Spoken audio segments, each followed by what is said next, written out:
I'm just checking through all my football apps just to get some of the latest news. Well, you don't need to. You need the OneFootball app. The OneFootball app sponsors Newcastle Fans TV, and it has all of the latest breaking news, putting loads of articles together. Even Steve Bruce is on there when he's been announced as West Brom manager recently. It's all up to date. The best thing about the app, it pings when there's breaking news. You need it, Sam. Get downloading the OneFootball app. The link is in the description for that. I'm downloading it now. Hello. How the devil are we? I hope everyone is well. I hope, everyone's excited for tonight.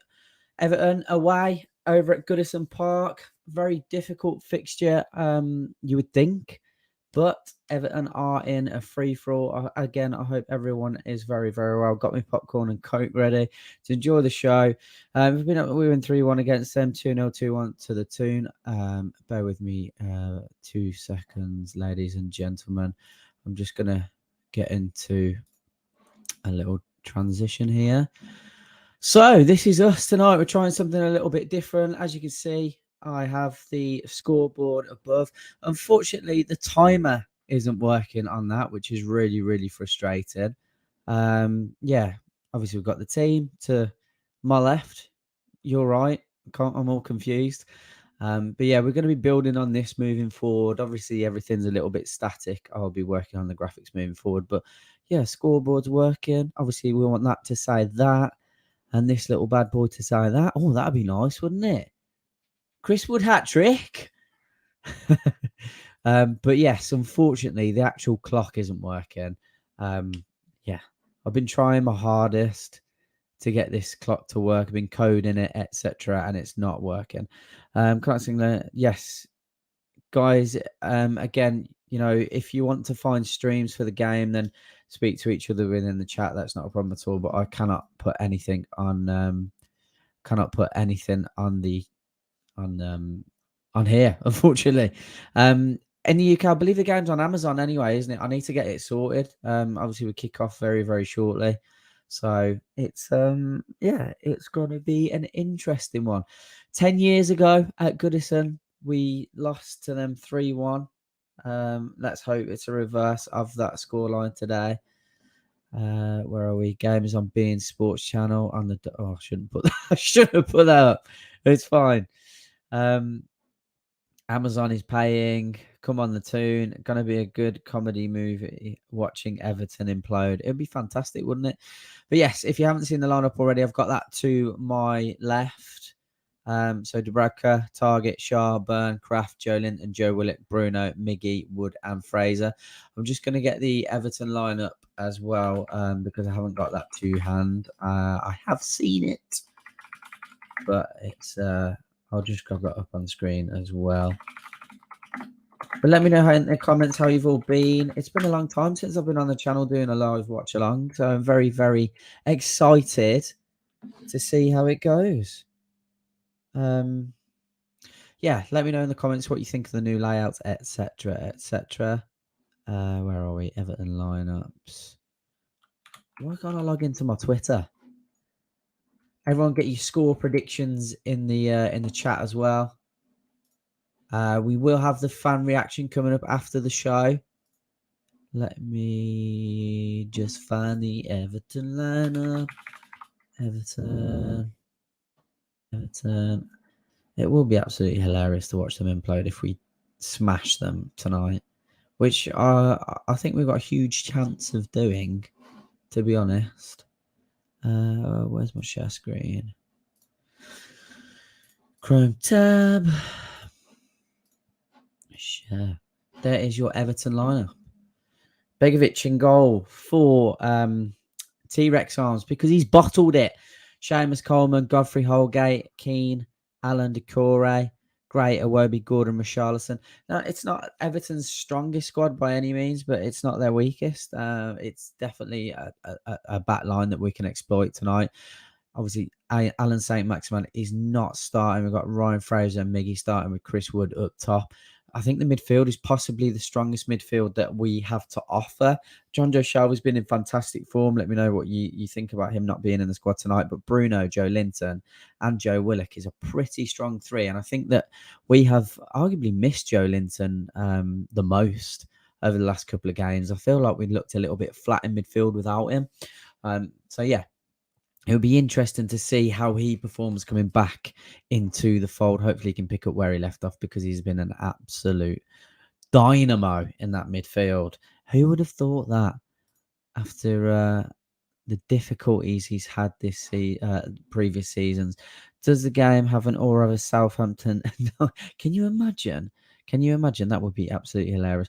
My brother-in-law is Everton, so I want to be bantering him later. Big man Steve with the $19.99 donation. Thank you very much, mate. Really appreciate that. ASM would have been the cherry on the cake if he started. Absolutely. I believe he's on the bench, isn't he? So, having the opportunity to bring him on is something that will be a blessing, I imagine. Used to be on his goals, but they shut the... Did they? I don't know if they have, Good to see Willock and Joelinton back, isn't it, lads? Absolutely. It really, really is. Really looking forward to seeing Joelinton hopefully perform in the, as I said, picking up where he left off previously. I want a big scoreline today. Do you think we've got that in this Tiger Studios? I'm not sure. It'd be nice. I am predicting a 3-1 win. 5-0 the Toon, says Dan Short. Imagine it's like 15-0. Do we think... I know they're bad. Do we think they're that bad, though? Are they that bad? Does this game have an aura of self? I don't know. I don't know. Could you imagine? That would be hilarious. Pickford is hunting dino food. T-Rex not playing. No, he's not. So who's the dino tonight? Begovic and Coleman. Don't think we'll batter them. They need a win badly. They do, because they've got a real tough run of fixtures coming up. It's like 17 minutes till kickoff. Leave themselves exposed after 5 minutes. Let's all laugh at Everton. Begovic in nets. Dan Burn needs to score. Gonna be hard, even if they don't have Pickford. Everton in the same position as us to stay up. Need to show resilience all around the pitch to try and win the game. Up the mags, hopefully. Toon rocking £100 million midfield. Wow. That sounds ridiculous, doesn't it? Absolutely ridiculous. Oh, dear me. Absolutely ridiculous. £100 million in that midfield. Wood hat-trick will be amazing for my FPL points. I haven't got him in my... He's nowhere near my fantasy team. I'm not quite sure you've got him in there, to be fair. Where are we? I'm just going to get rid of that share screen. So, yes, not very long until kickoff. Very excited tonight. A couple of lads in the chat, Sam Mulliner being one of them, feels that we might get beat tonight. He just got one of those feelings. There's no justification. Just got a bit of a feeling that Newcastle might get beat tonight, which is I thought it was like a bit of a reverse psychology thing. But just before we go anywhere, guys, if you haven't already, please drop a like on the video. It would be massively appreciated to boost us up the algorithm. We've got 75 of you watching already, so if you can get you all to like the video, that would be fantastic. And if you haven't already, please subscribe to the channel. It's an absolute pleasure to be back. Can you take Everton lineup off? Sorry, mate, I've done that now. Evening call.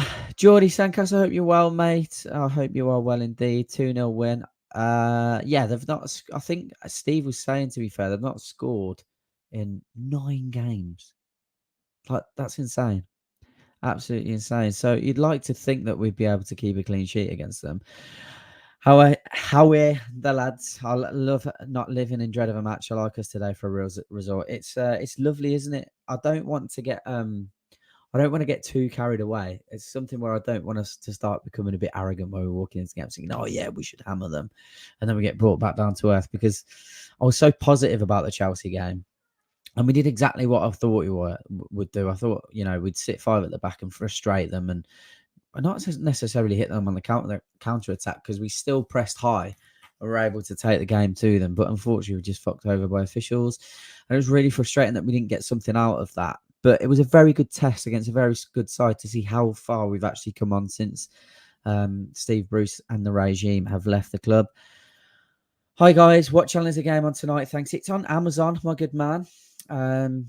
I don't. If you don't have access to that, I can't really say where to get it. I'm sure people will say in the chat. We need to sign Nunes Darwin, summer class player. Amazon says Mama Flossie. Hello, Mama Flossie. I hope you are well. Going to be hard, even if they don't have Pickford. Everton in the same position as us to stay up. Need to show resilience all around the pitch to try and win the game. Up the mags. I do agree. They've got 3 games in hand, I believe, on Watford. So it's it is in their hands, arguably. But you think us getting a result against them tonight will really start to worry them if they weren't worried already. Donny van de Beek is obviously injured as well, so he's not available for tonight. I didn't see Dele Alli. I don't know if Dele Alli was on the bench. And well, Carl, the last time Everton scored was against us. Jesus. So 9 games ago, or 9 games ago. That's insane. That's insane. I remember when we were in that position. Look at us now, flying high. Dropping Murphy, is it right? Yes. We've dropped Jacob Murphy today to bring Ryan Fraser back into the fold, which is, I'm eating my words because I didn't want Ryan Fraser anywhere near Newcastle about 4 weeks into the season.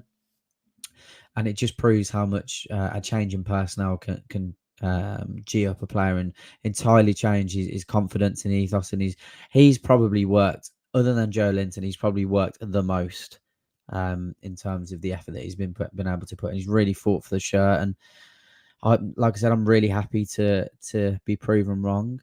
If that's 100-minute midfield we have, imagine our defensive forward line next season, 300. Well, there were talks the other day that there's already £150 million sanction for 2 players. I didn't read into the article too much. I literally just read the headline, and it was £150 million sanction for 2 players. So if anyone knows what that story was about, then let me know. I'm sure plenty of you have seen it. All right, lads, from a joy out in New Zealand. Currently got the bug, so off work. Very handy for a Friday morning live game, though. Yes, it is. I'm up very early myself at the moment. Big fan of the NRL at the moment, Geordie Kev. So I'm usually up at 6 a.m. to watch the games over your way. So it swings and roundabouts, isn't it? 8 minutes. Any links? I can't put them in the chat. By all means, people, if you want to put links in the chat, you crack on. Shah captain, great day for him. Yes, it is. I did see that 2022 is the best year since when for me. 2000, I think probably longer than that. Good to see you back, Frank Spencer. What are you watching the game on? Amazon. If we win today, it will be because we exploit Seamus Coleman at right back for them. I absolutely agree with that comment. Come on, Newcastle United. Good to see you back, Cole. Thank you very much, Andrew. Hope you're well, mate. Hope to see you on the fan reaction. Good lad. Hope he does well. So do I. 3 points to I can't see anything other than 3 points personally. Steve, yes, has this bet on. He will receive $500 should Newcastle beat Everton today. And he slapped that on like a week ago. Yeah, it was. I know you put $500 down, didn't you? It's like a $1,500 return. So yeah, 3-1 we were underdogs. What's that about? Surely that's just because we were away. I love. Thank you for this, Keith. And can you do this all the way through the game? You literally like be my personal timer. That'd be really appreciative.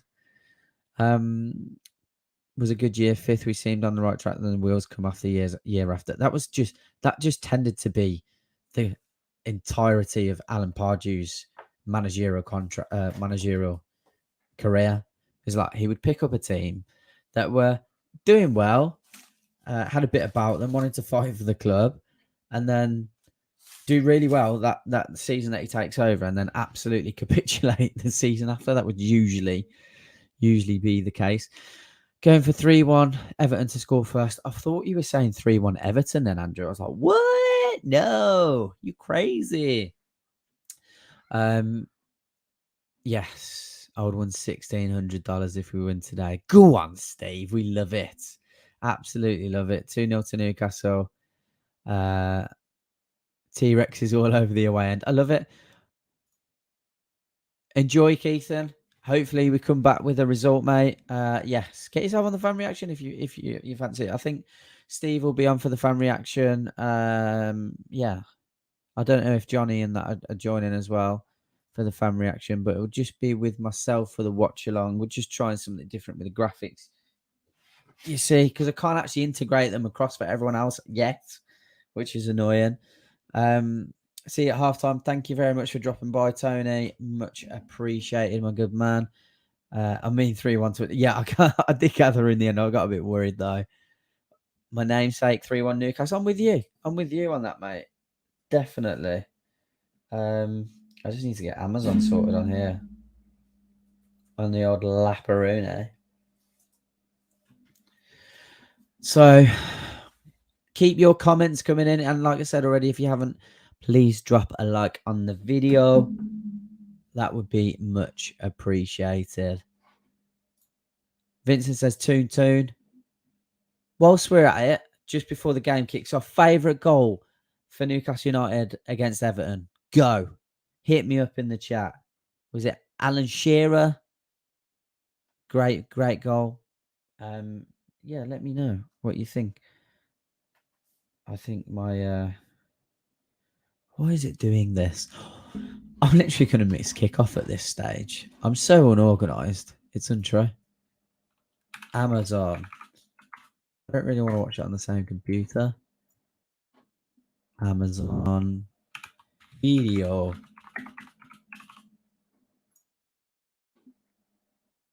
I don't need a free trial, thank you. Accept cookies. We're experiencing a problem playing this video for assistance. What do you mean?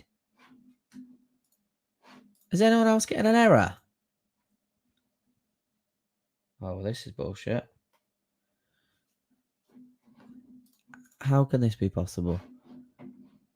It's got to be, hasn't it? Ben Arthur Day, you got what a goal that was. He scored a very similar one against Bolton, didn't he? But that was an insane goal. Straight from the halfway line. Why is my Amazon video not working?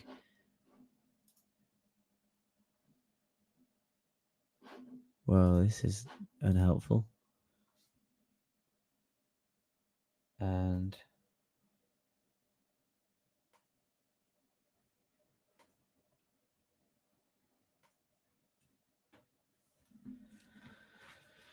oh my gosh. I have to play it on my bloody phone at this rate.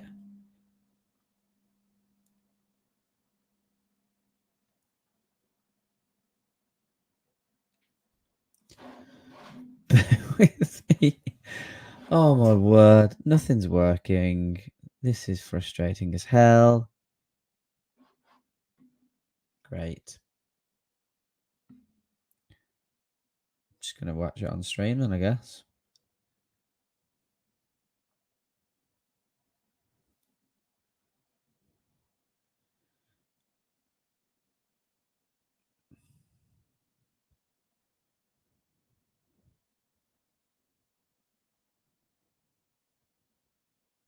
Sorry about this, guys. I will be with you. Let me know what goes on in the chat. Oh, man. Fuck it.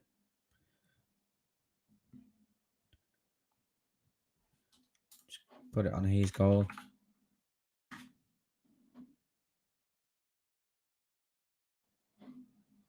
Oh, have they actually got rid of the Premier League? What the fuck?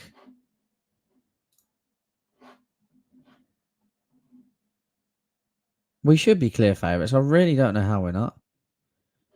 Mate, I know, literally, that's what's going to happen. It's been so long since I've done a watch along, and I'm not going to be able to watch the fucking game. What is that about? Jesus.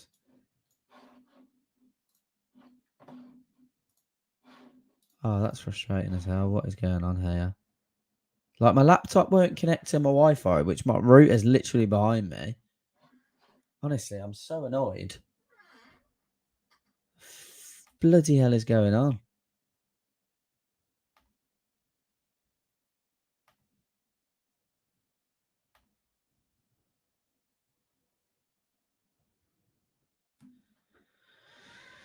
Oh my God.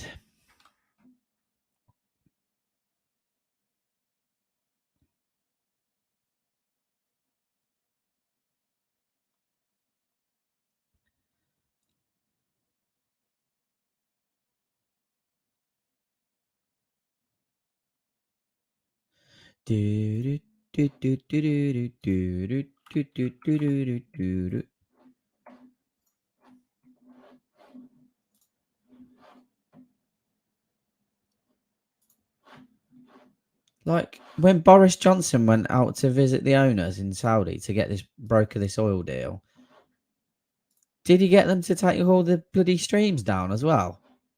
Jesus, Buzzy, you're killing me.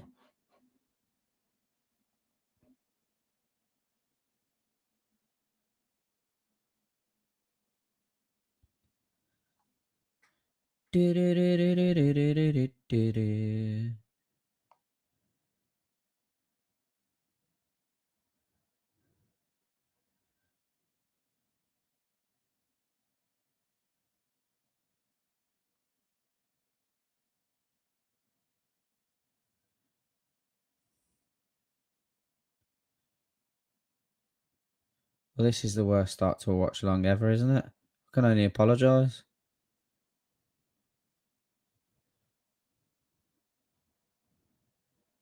I've got it all on there, Steve. I don't know why my computer's connected to the Wi-Fi. My laptop's next to it is not connecting to the Wi-Fi for some reason. So it's really fucking frustrating. And I'm literally just trying to watch the game, which won't allow me to do it. Oh my God. I'm literally going to have to watch this shit on my phone.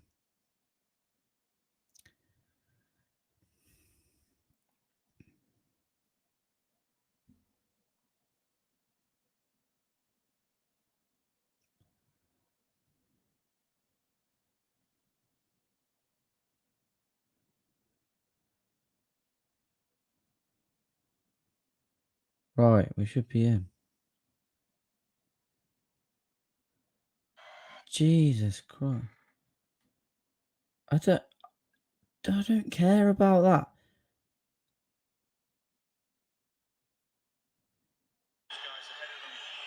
Right, we're in. I'll have to turn it down a little bit. I'm literally going to have to watch this on my phone. It's so annoying. Right. Yeah, no, I can see that it's got nothing to do with Amazon. It's just my my Wi-Fi has been an absolute nightmare for some reason. It's not connecting on my laptop, even though it's connected on my computer, which the router is right behind us.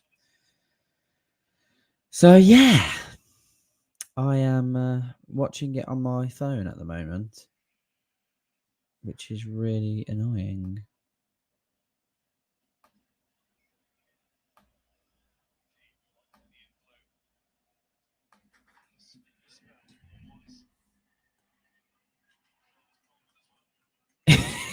Today's episode, Carl learns to pirate. Correct. Oh wow. It's I can't believe it. I've had to do that.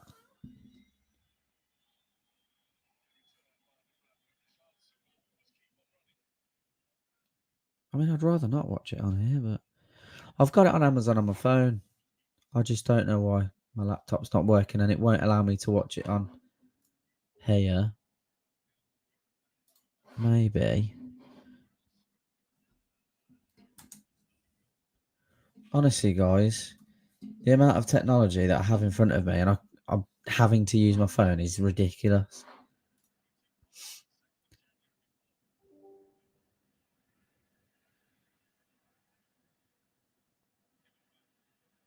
Oh, we've given the ball away. Are you guys on like 7 minutes? Because Amazon's behind anyway, usually, but am I behind?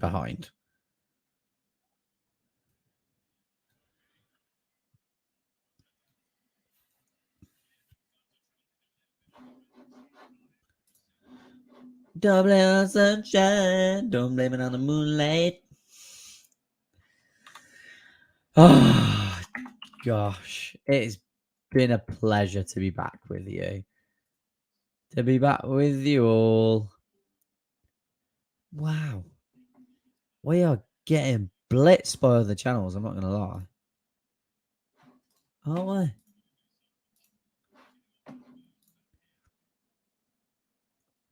we? Blitzed. What's going on here?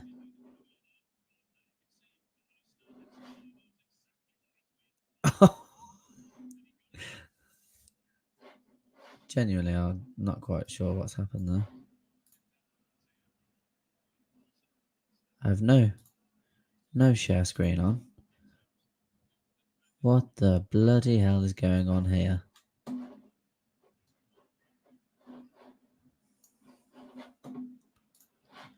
Do do do do do do.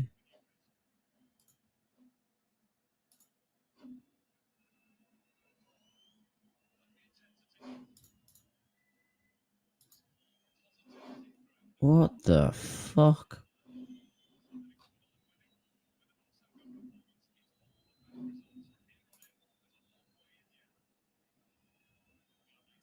What was that all about?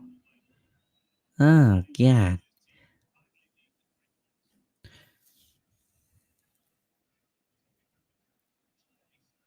Cool. Okay.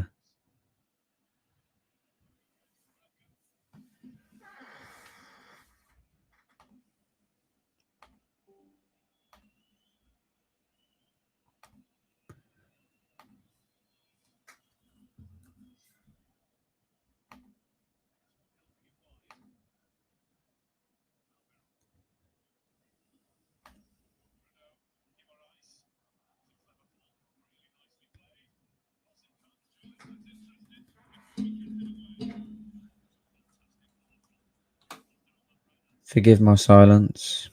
I am just loading it up on my laptop. That's decided that now it wants to work, which is great. Bloody great. Watch live. Why is it? Oh shit, I better turn that down. We'll get copyrighted. Perfect. 9:40. What's my phone on? 10:04. How is that possible? How is my phone in front of my laptop? Jesus Christ. That's annoying. We need to absorb this for 10 minutes, then we attack. Amazon is 22 seconds behind real play. Well, okay, that makes sense, but then on my phone, I'm even further behind. My laptop, I'm even further behind. Oh, he's filth, isn't he? Absolute filth.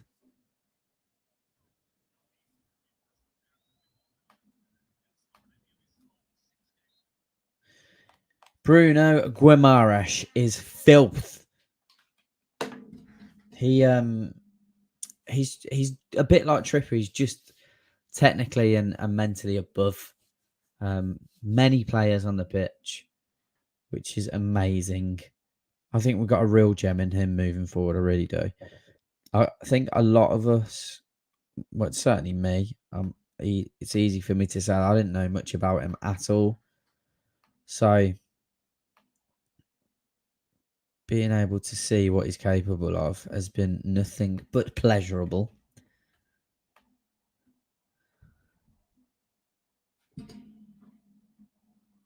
Who's that out on the right?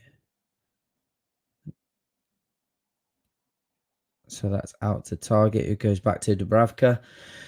Dubravka out on his right foot, bringing in Richarlison, sends it long towards absolutely nobody.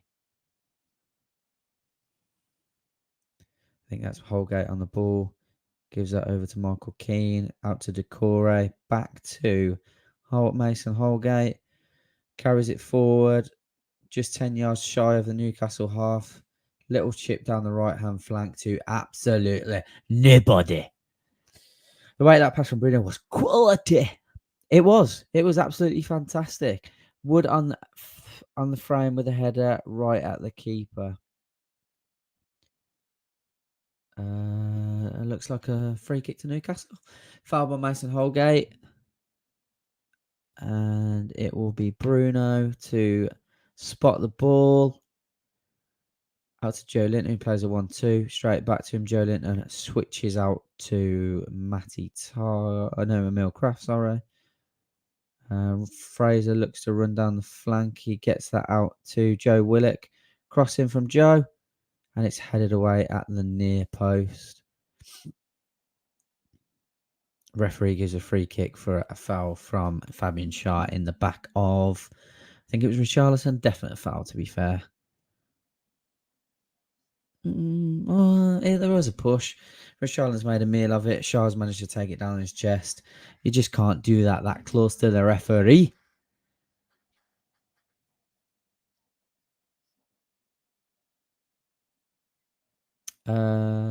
Free kick down the right hand side. It goes to no one. Newcastle United throw him. Matty Target to take the throw. What a revelation this kid's been. Absolutely fantastic. Joelinton heads it on. Ryan Fraser trying to make a run down the left-hand side. He's brought down and it's a free kick just inside the Everton half.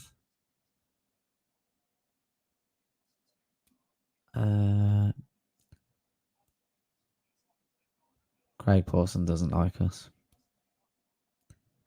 You are right, Aaron. Hope you're very well. Good to have you in.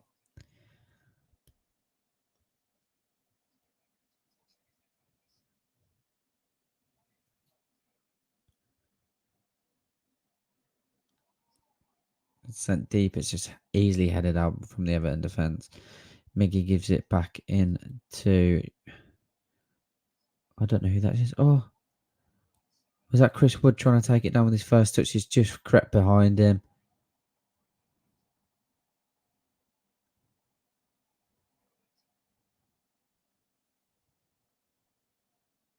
Bruno on the ball. Out to Fraser, who goes back to Matty Target. He's killed him with that pass, to be fair. Absolutely killed him. Bruno has to go back to Dan Burn, who's giving it back to Target. Newcastle really need to switch on a little bit here because Everton seem to press in the ball quite well. And we can't be affording to try and, play out and not lose the bloody ball in those areas. Reluctant Gamer says, come on the fucking tunes. We should be 2-0 up by now. Oh, baby. Oh, baby. I got 55 watching. What's happened to our watch along? Let me know. Is there any improvements you want to see? Because I've got other channels, far less subscriber counts, getting 500 views. What do we need to do to pump the numbers, guys? You're not enjoying the content anymore. We can focus on other things if you don't think it's all that. Let me know. We're always trying to improve. So, Fraser hits it first time, hits it into the ground, and it's wide of the mark.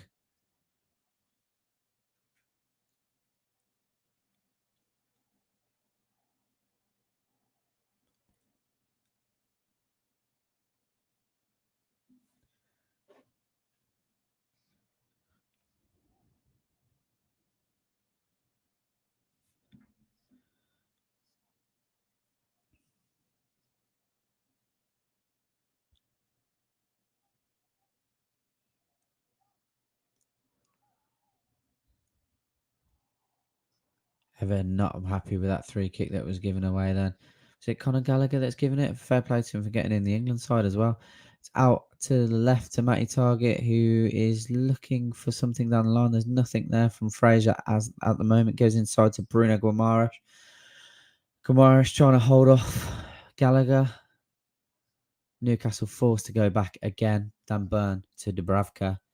16 minutes gone. Dubravka out wide to Schär. Schär looking for the pass to Joelinton. It was a great pass, but it's probably not the best idea. Joelinton goes to Guimaraes, who's able to get it out wide to Target. Target's bolting down the left-hand side. Fraser Looks to take on Coleman. Miggy's there. Oh, come on. That's just shit, Fraser. You're better than that. You are better than that. Adam Bell, 3 a.m. here in Bangkok. Just woken up. How's the first 30 minutes? It's not 30 minutes. It's gone so far, mate. We're only on around 17 and a half, 18 minutes. But it's been, Newcastle have had a couple of chances. It's been pretty tetchy at the same time as well. Everton looked lively, looked to press the ball. We just don't seem to have much going forward as of yet. I'm sure that will change. Joe Willock's up. Miggy tries to get something down the right-hand side. He's brought down by... couldn't see who that was then. Everton throw straight in towards Richarlison. It comes back to Willock. Oh, what a pass. Ryan Fraser's away. He's just been nicked away from him. I think that was Seamus Coleman, to be fair. What a recovery from him.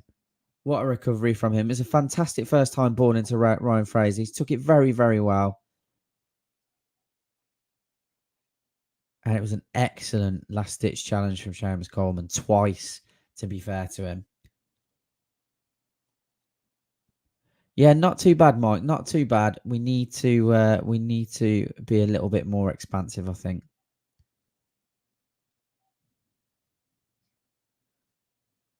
It's into Miggy. Miggy loses out. Emil Kraft to Miggy. Back to Kraft. Oh, that is fantastic football. Just gets away from Emil Kraft. He needs to get back into position now. Was it Emil Kraft? I think it was Emil Kraft. I'm sure it was. Yeah, he did have some pace there, didn't he, mate? He did really well there. Really well. I thought, because you see little Ryan Fraser's legs like an Energizer bunny. Just boom, boom, boom, boom, boom, boom. I thought it was away. Seamus Coleman did excellent to keep up with him. 2 fantastic challenges to prevent the goal. Thank you very much, Malomia. I really, really appreciate that. Joelinton just caught with a stray elbow there. Definitely not intentional. Well, he's kind of got like fingered in the face. Joelinton just got fingered in the face. Oh dear. If you've not noticed a little husk in my voice, that's still from the Southampton game. I think I've damaged my vocal cords. What an atmosphere that was. Fabian Schär sends it long to absolutely nobody. Nobody there. Love the stream. Watching from Kenya. Keep it up, lads. Thank you very much, mate. Really appreciate that. Keep doing the live commentary. It's good. We'll do a reluctant game. I will do that. Paul Taylor says, come on, Newcastle. E-I-E-I-E-I-O. Up the Premier League we go. When we get to Europe, this is what we'll sing. We are Geordies, super Geordies. E-I-E-I-E-I-O. How's the week? Very, very well. Thank you, Mike. He is almost 7 months old, would you believe? It's absolutely flown by. Absolutely flown by. I've enjoyed every minute of it to a certain extent. Times it's been very stressful, as I'm sure many of you are far more aware than I. So, yeah, but he's amazing. He's absolutely amazing. I'll have to bring him on the stream briefly at some point. He's asleep at the moment. However, his room's just behind. So if there's crying at like midstream, and I'll mute out for a little bit. So I do apologise. Jane Atlanta says, I watch the game with the sound off. I never know who the commentators are, but I don't like any of them, it seems. No, I'm the same, mate. I do that with boxing. And it's just as I get older, I do that with boxing because I'm starting to do it with any sort of media. Like, I can't be arsed with the bias anymore. I really can't. The Shearer's Bar is open tomorrow. Come on. What a fantastic day that will be. I hope so many of you there getting absolutely steaming. Chi says, come on, Everton. Impact, come on the tune. Who's that? Oh, we better start watching the game and just looking at the comments. But yes, like I said, fan reaction straight after the game. If you guys want to jump on, please do. The link will be in the chat. And Jenga Barugu, I hope I pronounced your name right there, mate. We got this one in the bag. Come on, you tune. Ryan Fraser with the corner. We are just shy of 23 minutes into the game. It's been a bit 50-50, I would say. We'll get some possession stats up very short. Ryan Fraser swings one in towards the keeper. It's flown out to, I don't know who that was. Miggy. Miggy's loving a little pop shot from the box these days. Off his left boot, it deflects out for another corner. I think that's come off Allen. No. Maybe Holgate? I don't know. Who's taking this one? I need a drink. Let's find some possession stats in a second. Possession stats. Amazonian.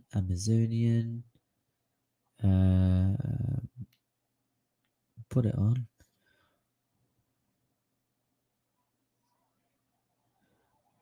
Oh. Another corner to Newcastle United. So, 65% of possession to Newcastle United at the moment. 35% to Everton. Obviously, Newcastle 3 shots to Everton 1. Both with 1 shot on target. Newcastle United with 130 passes. 69 passes to Everton. Ryan Fraser literally floats that one in. It comes all the way out to Emil Kraft. I think that's Miggy. Miggy tries to whip one in off his left boot. It's absolutely terrible. It comes towards Dan Burn, who headers that back in. And it's a throw into Everton. Seamus Coleman shielding the ball there from Miggy. It's about 20 yards out from Everton's goal. Left-hand side of the pitch. Everton with the throw-in. Newcastle United with 79% pass accuracy.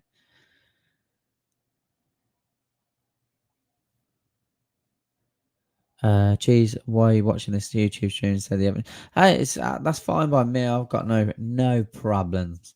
If you want to come in as an Everton fan, that's absolutely fine. I'm sure about 60 minutes in, you won't want to be here. Just saying. Just saying.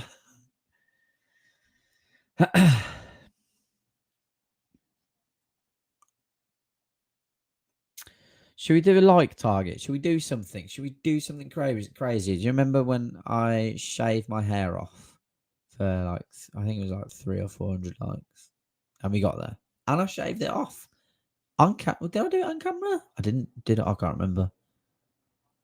I'm not saying I'm going to do that now, but I'm trying to think. What can we do? What can we do for a little like target? Someone give me some ideas in the chat. Nothing absolutely mental. I will do silly stuff, but not like insanely silly stuff. It has to be legal. It has to be legal.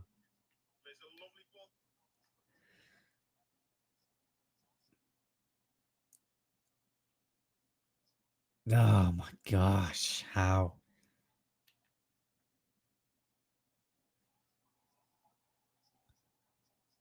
Is that another corner for Newcastle? Mason Holgate catches Ryan Fraser. Was he caught Miggy as well? Bear with me. Bear with me.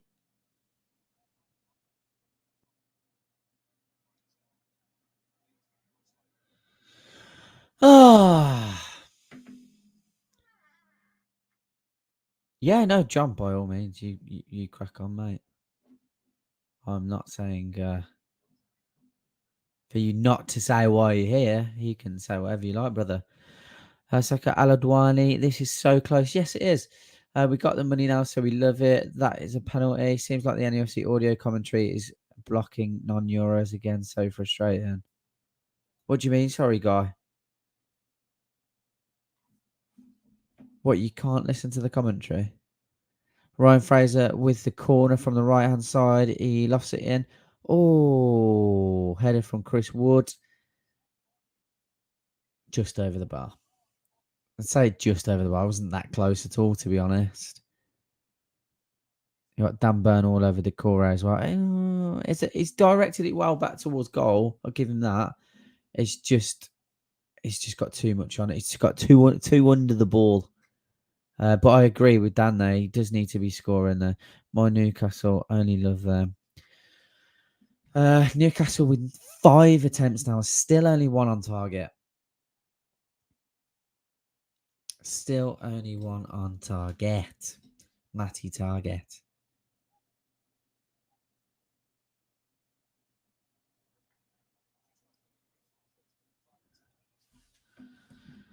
Fabian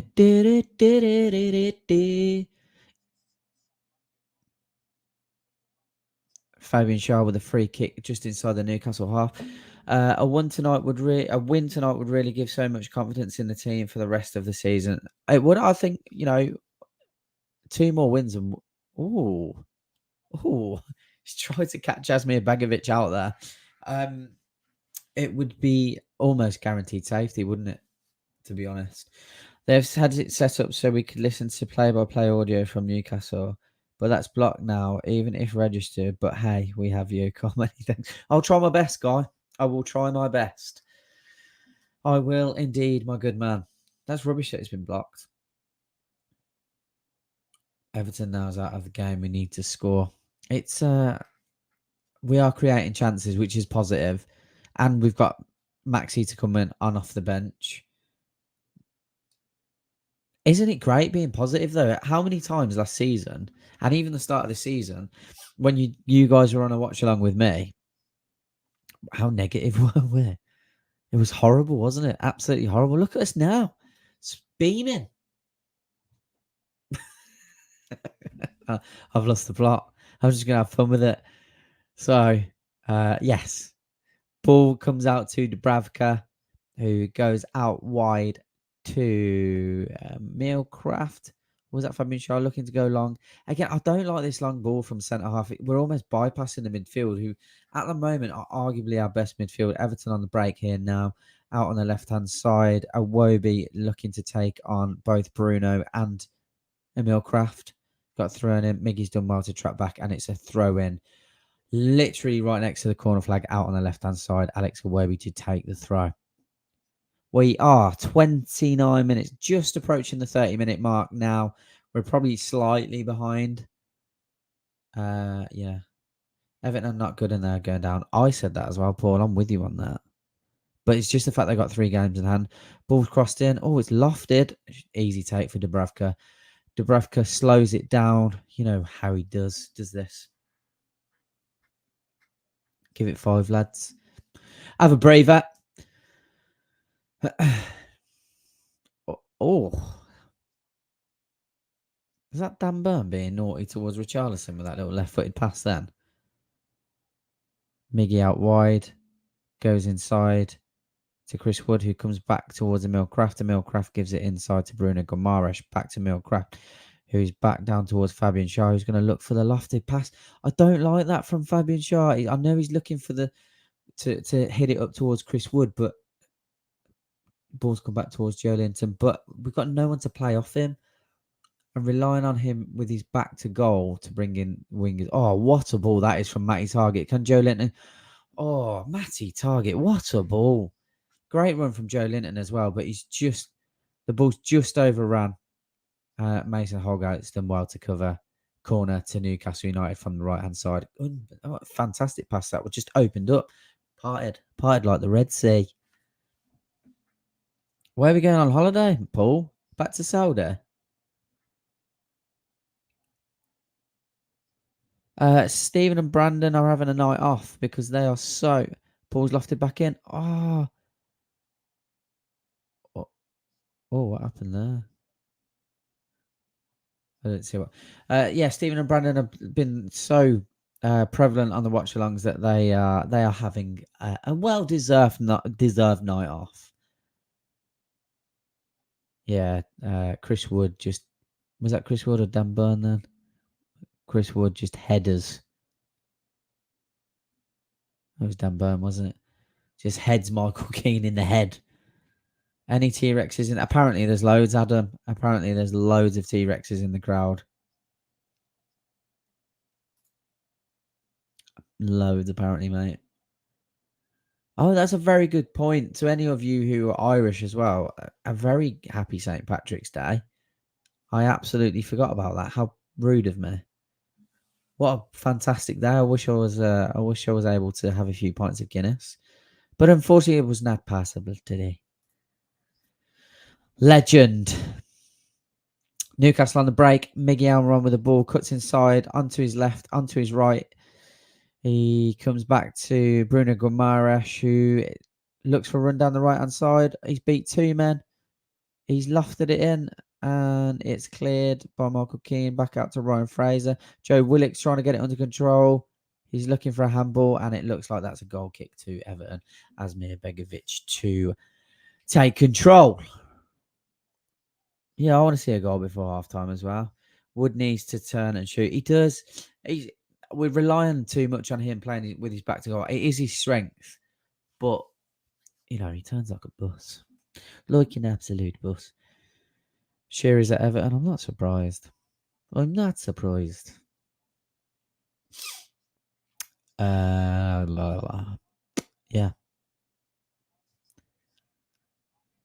Oh, Asmir Begovic slips with the kick. He'll be getting some stick from the Newcastle fans with that one. A slice clearance from Fabian Schär. Falls. Oh, Bruno's lost the ball there. Iwobi. Great challenge from Bruno Guimaraes to recover. Then he's pulled back. Surely the rest of it. Miggy Almiron with a little flick inside to Emil Kraft. He's so slow. Terrible pass. Get up, Emil. Will you? You asshole. It was a lovely one too between him and Miggy. Miggy's just flicked it round. Flicked it around the corner. Matty Target has gone under the radar, but has been a massive... Honestly, Dan, he's been absolutely fantastic for us. Absolutely fantastic. Do me a favour, guys, if you can. You've all got socials. If you don't mind, there's a little share button under the video. If you could share this to any of your socials, Facebook, anything, let's get a few more people in the chat. I want it buzzing. I want the chat buzzing. And none of you have come to me with any suggestions for if we hit like 400 likes, for example, what shall I do? Will Shearer go back to Newcastle to be boss? I don't think so. I just don't think it's something he wants to do anyway. I don't think he's going to go into management. I think he enjoys his punditry, doesn't he? And the romance of it is fantastic, but it just wouldn't work.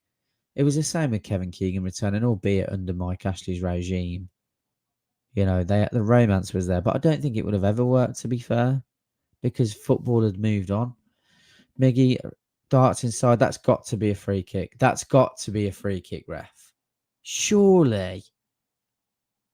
Who's absolutely blasted Joe Willock for pace there?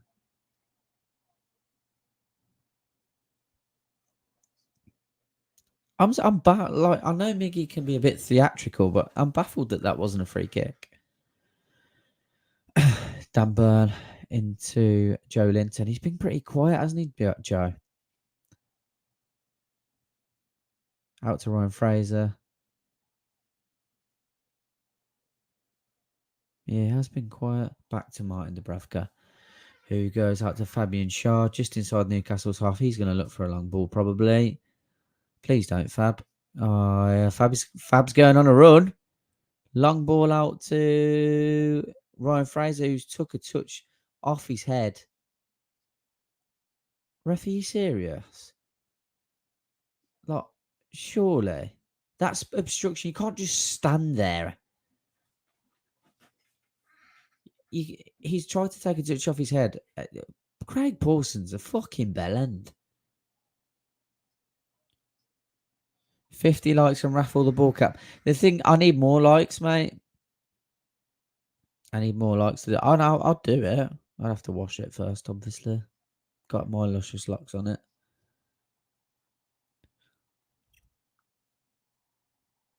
Oh, Everton are in here. Richarlison's bobbing and weaving. Great defending from Newcastle there. Emil Kraft doing well to stand strong against Richarlison. The ref is so not lucky. He isn't, is he? No, Adam. Neither of them got England call-ups. It was a joke. Tyrone Mings again has been called up to England. How? Harry Maguire's been pony. Luke Shaw and Reece James are injured. And they've both been called up. Like, why is Southgate? Oh, dear. Why is Southgate so against calling up players from Newcastle? I don't get it. Joelinton gives the ball away. I don't know what Alan's looking at there. There's no way that was ever going to be an Everton throw. No way. Matty Target goes to Joelinton in the middle. No one's talking to him. They still come out with the ball because he's a beast and he's J7. He's driving towards goal. Oh, Joe, you've got to go out wide to Miggs there. Too much. Decore driving out. He's out wide. I think that's Alex Iwobi driving towards goal now. I don't know who that is. I don't know who number 17 is for Everton. I'm not going to lie. Seamus Coleman's got the ball out wide on the right. Goes back inside to Alan. Alan back out wide. Newcastle doing well to frustrate and sit deep here. Oh, well done. Well done. Miguel Almiron able to see the ball out for a throw and over on the right-hand side. 55. Scrum Rugby Union football passion on the pitch. Maguire is embarrassing. Do you know what? And it's one of them where I was annoyed about the fact that Tyrone Ming got picked for the Euros, but I actually thought he had a decent Euros, to be fair to him, and I thought he was unlucky to be dropped. Maguire, very much the same. And I can only imagine that Southgate is thinking that because there's no form on club level. Absolutely none. Both of them have been terrible. Oh, it's nice that the likes of Conor Gallagher have been called up, but I can't. Reece James is obviously a quality player. Luke Shaw on his day when he he's got his head in the game, quality player. But he looks like a fat plumber now. He's constantly injured. Reece James is injured. Tyrone Mings is poo. Harry Maguire has had a poo season. Dan Burns playing in the form of his life. Like, give him an opportunity. I just don't get it. I don't get it. It's frustrating as hell. I don't know. Aaron, I really don't know. And that is right. He's a fridge. Lampard needs a vest. Needs a vest and suit. Richarlison begging for a corner.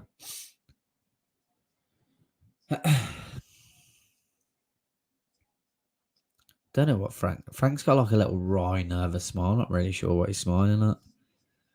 Because they've been terrible. Not against us, just in general.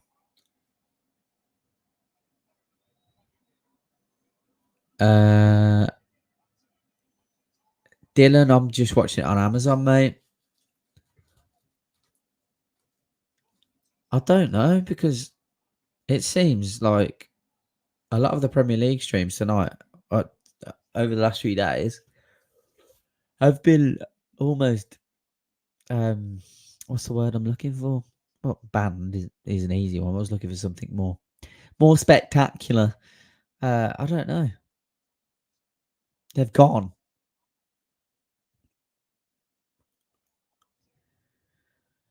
Oh, free kick about.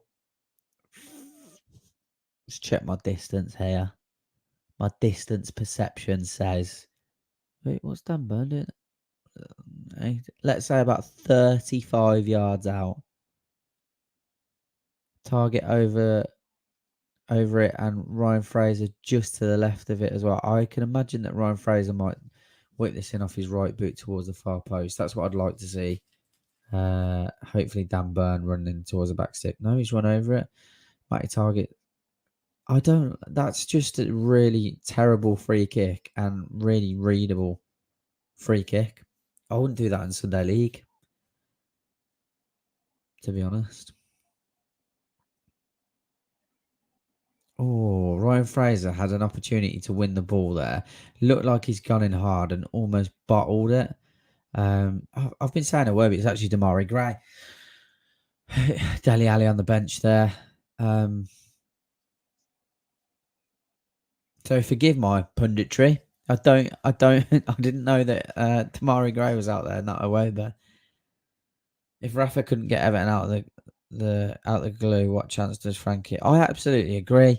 But Everton fans think it was Rafa's fault, and it wasn't. Carlo Ancelotti couldn't do anything with all the money they spent. Now Frank's doing nothing, and you can't blame him. Like, it's just, there's clearly a toxic atmosphere there. If Rafa's not able to get a tune out of those players, there's a problem, because he had far less superior players at Newcastle and was able to make us very defensively astute. Let's not get it twisted.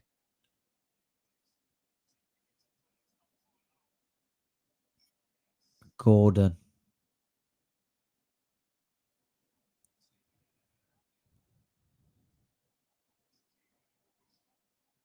No, he's not good. I never thought Frank was the right man for this job, because he's not got enough experience. Of course he's gone to Chelsea and did okay for a little bit because they've got fantastic players, but he didn't do very well at Derby. Let's be honest. What other experiences he got? In that sense, it was a job for the boys. Joelinton trying to do way too much there. Way too much. I think Willock's still down injured here. He is. Newcastle can break if we can get... Oh, Joe Willock's still on the floor. Oh, no. Oh, is that an interception from Kraft? But he hasn't got the legs. He needs to make a pass. What is that, Kraft? Emil, what is that? What is that? Why can't you pass the ball 10 yards? Come on, man. He looks like he's running in mud as well. Come on, Bruno. We don't talk about Bruno. Oh. Emil Kraft tries to cross the ball in, and he just sends it over the bar for a goal kick. I believe so, Adam. At the moment, that's how it looks. It certainly does look that it's the type of game that Alan Saint-Maximin can come in, take by the scruff of the neck, and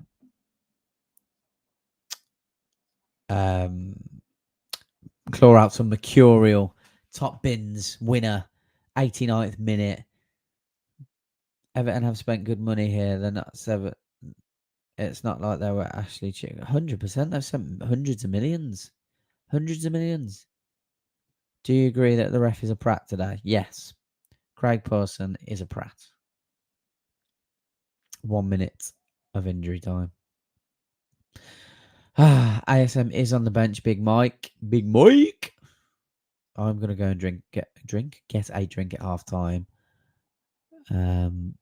Yeah. Everton on the break. Crossed in from Iwobi. Out wide to Gordon. Corner to Everton. Kraft is not bad. He's been bad today, though. Going forward, he's been bad. Defensively, he's been quite sound today, but going forward, he's been bad.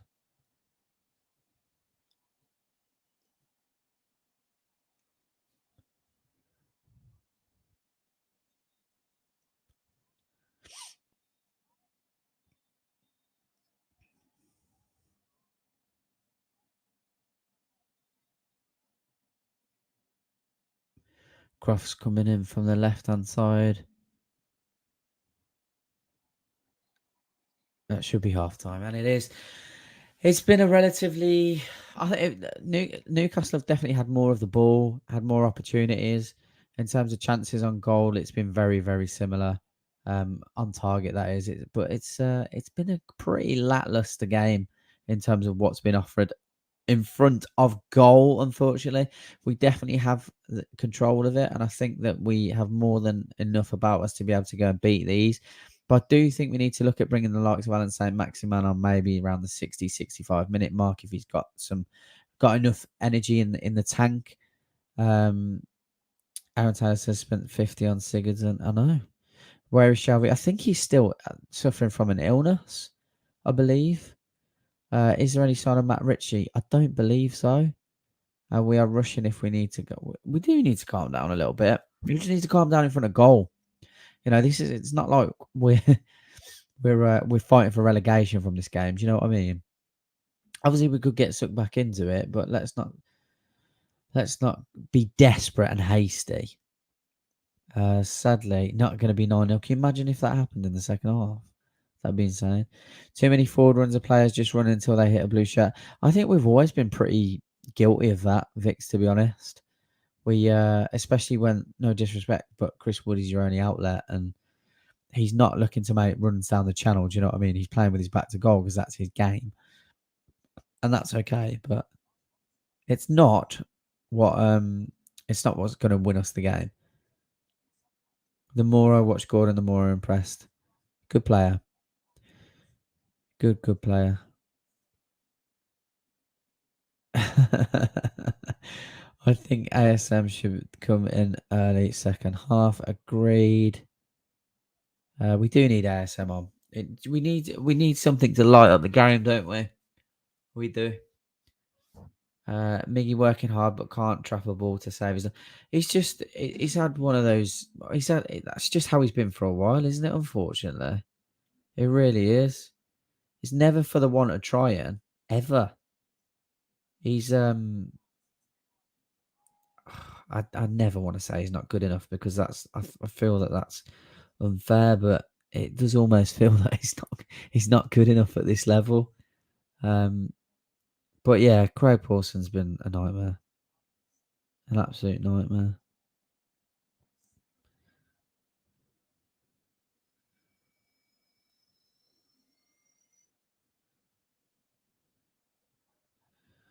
So yes, very lackluster first half is probably the best way to describe it. Let's have a look at the comments in the chat. The money we got now, wow, we love it. Miggy working hard, can't drop a ball to save his life, says Andrew. Subs bench, nice cheeky forearm to Joe Willock's jaw. I didn't see it happen in real time. Obviously, just saw him fold, bless him. Need Maxi on for Almiron. Almiron has been poor. We deserved a goal, says Rosu Football. Longstaff could come on and score. Anyone could. I feel they're there for the taking. Wouldn't sign Gordon. Rather go for Gallagher, who's on loan at Palace. I like Conor Gallagher as well. Missed the last 20 minutes. Apparently, I was supposed to be in a meeting. Love that, Jay. Could have snuck it on your phone, just under the table. We could score from a corner. Hard game to ref. Why? Why would you say? Why do you feel that, Ross? Just out of interest. Why do you feel that, my good man? Joelinton is not passing the ball. He wants to go himself. Yeah, I think he's trying to pick up where he left off, and he's not getting. Well, he's missed a couple of games, hasn't he? He's not going to get. He's not going to be as agile and mobile as he wants to be immediately. He needs to warm into the game a little bit more. Miggy's like my neighbour's terrier. Chase the ball, doesn't control. Lol. ASM not fit. I believe he's just coming back from illness and a slight hamstring strain, I want to say. I know he was doing a lot of cold chamber work to work on his muscles. Need a bit. I need it if I'm seeing this game. 100% Paul. Giving Toffee too much time to adjust. We do. What a game. Loving it. As soon as the ref started letting things go, it's been a right battle, like a derby match. We should win this, but we need the first goal. It would be. I don't see us getting anything other than a win. I've been really optimistic. We're missing. Do you think? I mean, never thought I'd say it, but he's been class. He's not been bad. He's not. I'm not going to say. I don't think anyone's been bad. I really don't. Yeah. Feel my cracking. I would love to feel your cracking. What would you like me to fill it in with? Everton pressure mode. It's impossible to play on the ground. I like Murph. No one dislikes Joe Murphy. I don't think, do they? You can't dislike Joe Murphy. He's another battler. I just sometimes his final product sometimes leaves me wanting, but it's absolutely no worse than Miggy's. I think I'd prefer his delivery to Miguel runs. Absolutely. I agree. To be fair, Murphy is better than Miggy at this. But he is. I agree. What? As much as I love Miggy too sloppy, he has been, unfortunately. Joelinton has been struggling against the core. I think it's difficult to come back in from the intensity that he's been playing at against a big guy like Decore. If Murphy could finish, he'd be deadly. He would. That's it. Rather have Longstaff on for who, Joelinton? Because you think fair enough. I think there's nothing wrong with rotation in this game. I feel personally. I think we've got enough about us to be able to go and get a win. Bruno Guimaraes again, very, very tidy on the ball. He's starting to relish more of that defensive midfield role, but he's a true box-to-box midfielder. I just want to see more of him around the 18-yard box, right on the edge of the area. The ball comes out to him, see what he can do. Because that's exactly why we scored against Southampton. I know it wasn't quite 18 yards. That was more like 10. It was a filthy little flick. Filthy. But that's the kind of area I want to see him in more. Miggy's a weak link. No surprise with the lack of matches, but he's lacks so much confidence. His hesitation is stunting our attack. Our run off, Longstaff on, getting slightly tired of Wood, weak headers at goal. Yeah, it's difficult, isn't it? But like I said, his game is for him to have the balls whipped in, but also to kind of play with his back to goal to try and bring the wingers into midfield. He's not doing either of those effectively. I'm never ever going to begrudge the owners for buying him because I still think it's astute business because you never know what he could have gone and done for Burnley. I think in terms of what's on offer today, Dwight McNeil, for example, is a lot more dynamic and probably offers a little bit more better service towards Chris Wood's game than Miggy, for example. It's so hard to believe this is mostly the same squad that were under Bruce. Just goes to show what a proper manager will do. Well, honestly, Joe, it's crazy, isn't it? It's absolutely crazy, mate. Crazy. Murphy hit the woodwork 4 times this season. Crossbar challenge legend, isn't he? Why isn't Mankio? We spoke about this in the chat. Like, I'm a fan of Mankio. I always have been. Even when we had the likes of Yedlin at the club and we were quite stacked is the wrong word, but we had a lot of cover at right back. No, we don't. And Emil Kraft to me is not the answer. Like, I know he's not been bad defensively as of late. He's not, to be fair. Again, he's one that's definitely relishing the regime of Eddie Howe, etc. But going forward, he's pony. Absolutely pony. Mankio is 5-10 times the player that Emil Kraft did. But for some reason, Eddie Howe doesn't seem to think the same. And after the way Eddie Howe's been, I almost find it difficult to disagree with him. But he's better than him. He is, surely. Surely he's better than him. Yeah. Dwight McNeil is class. I'd have him at Newcastle. I think Big Joe looks a little bit off the pace, but we do have better quality than Everton all over the pitch, in my opinion. Imagine we wouldn't have said that 4 months ago, though, would we? Which is insane. Alan made Everton more energetic in the last 10 minutes. Good player. Wood needs a shadow striker with him. That's the problem. Like, he can't play up top on his own because he is the typical old school fashion number 9 sort of striker. Big man, little man. Like a Shearer and Owen back in the day for England. I won't use Owen in a Newcastle shirt because he's an absolute fucking mercenary, blasphemous cunt. Mind my language. But yeah. Well, everyone would be happy with a point. That I don't know. Shane Hancock says up the toffees. What a wanker. Get him out of the chat, lads. Ban him. I'm joking. The limbs at St. Mary's when Wood scored easily worth 30 million, mate. Honestly, I was nuts. What about when Bruno scored? When Bruno scored, like, unfortunately, I say unfortunately, it actually turned out to be decent right at the front, but it still absolutely went off. People were jumping over the seats. We were running straight down towards Bruno Guimaraes. Little lad next to, I don't know if you guys saw, but there was a little lad with his Brazilian Bruno flag. And they were constantly, he was there with his dad and his younger brother and constantly putting it down, trying to get Bruno to sit. And Bruno come and give him his shirt at the end of the game. Like, I was sat next to them.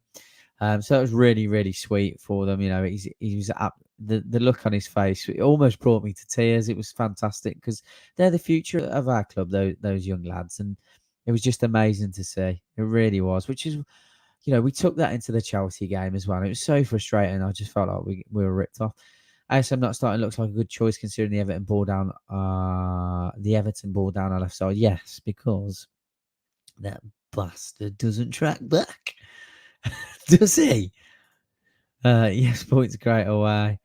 Mankey's so underrated. Come on, the last 2 years. He is. I've always been a fan of Mankey. What do people see in Longstaff? Offers a 0 defensive or offensively. Dylan's not a fan. Happy St. Paddy's Day, Dylan. Hope you've had a good day, my friend. Any thoughts on Fraser and Kraft? Fraser has proved me wrong. I've said at the start I didn't want him anywhere near the Newcastle side about 4 games in. I didn't like his attitude. I felt like he didn't want to know. As soon as Eddie Howe come in, he has been an absolute revelation and probably, other than Joelinton, I think arguably the hardest working player that we've had, and I can't speak highly enough of him. The kid's been an absolute class. I love you too, Shane. I love you too. Who is your shout for Newcastle to sign up top in the summer? Ooh, I don't know yet. I don't know. Let me think about it for the next 5 minutes or so, and I will come back to you, I promise. Longstaff has passion to compensate for his lack of talent. Is that enough, though? Is it enough? Because we're trying to... It is this season. But is it enough moving forward? You are welcome, my good man. I'd take a point right now. If Joe's a midfielder, Longstaff should play as a striker. Good vibe. Why not? He might be amazing. He's decent in the 10 role. Even though, come on, you Blues. Oh, Rich.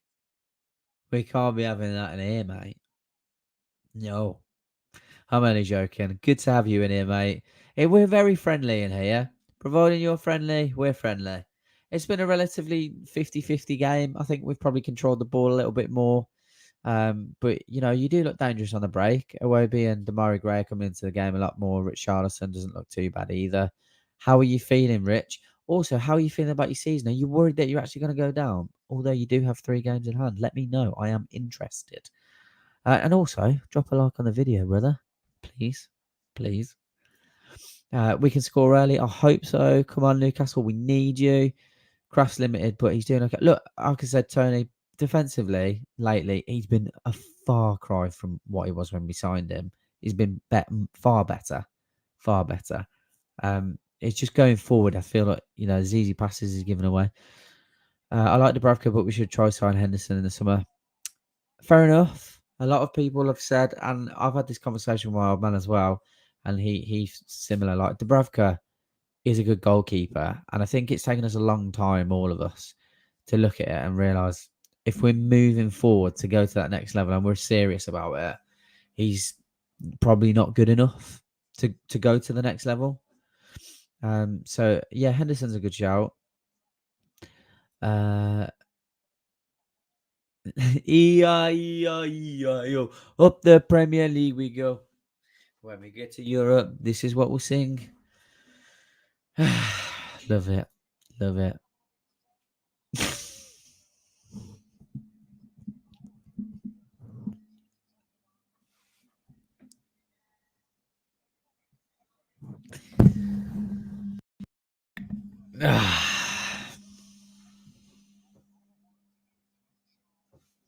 Good old Jimmy Savile. Woo!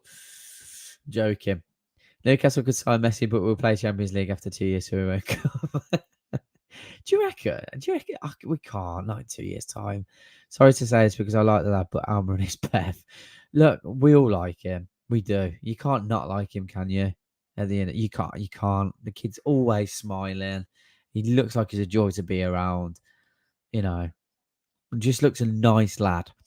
But at the end of the day, if you're not good enough, you're not good enough, and we've got to be upfront about that. No one will ever abuse Miggy. I'll be calling Gordo all sorts to try to get him to dive in a tackle. He's been fortunate not to be in the book, definitely. Football wouldn't want to be the next bottlers for PSG.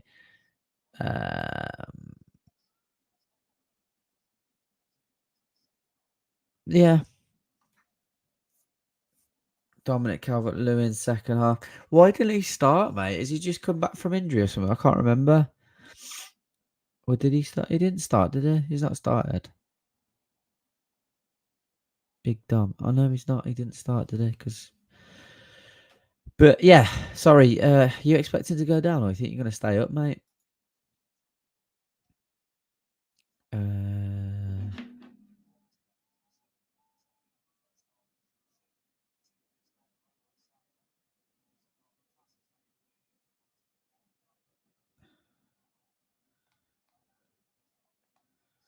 What's going on here?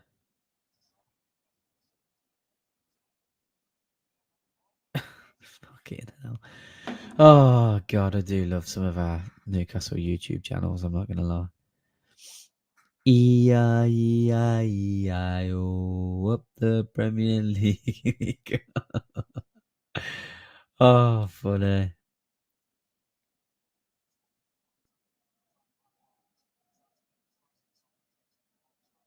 What?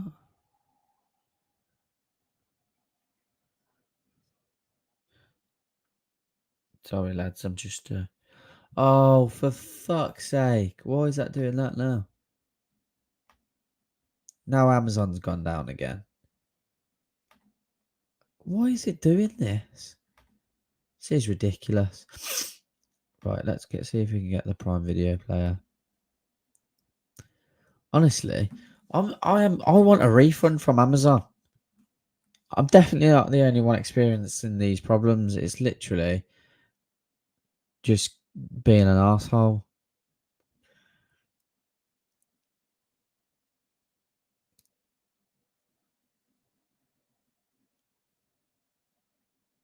Oh, what? What? I was on Magpie channel, but he got bored, so he went off. What? He started his watch along, then just got bored and stopped the watch along, or what?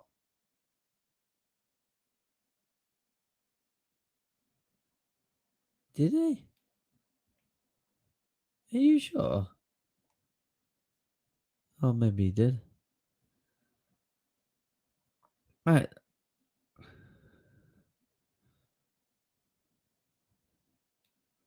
What do you mean? Honestly. It was a must-win. Scary for the rest of the season. Think we could go down. Yeah, there is still a long way to go, and you've got 3 games in hand, haven't you? So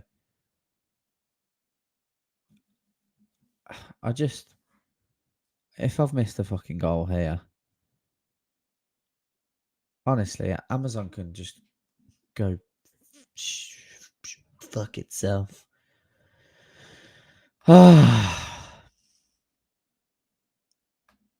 When we get to Europe, this is what we're saying. Super Geordie, Super Georges. Oh my god. Look at her butt. Oh my god. Look at her butt.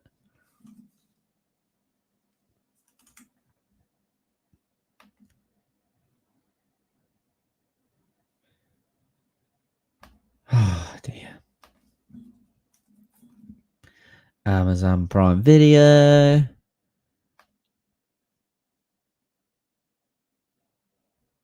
Please work now. Please. Please. Continue. What's going on here? What's going on here?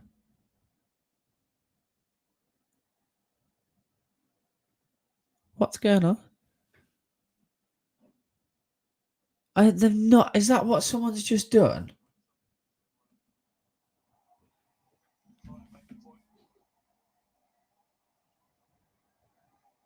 What a prat.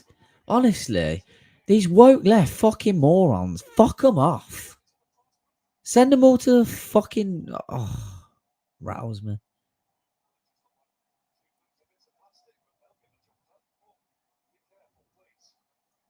Cut his arm off.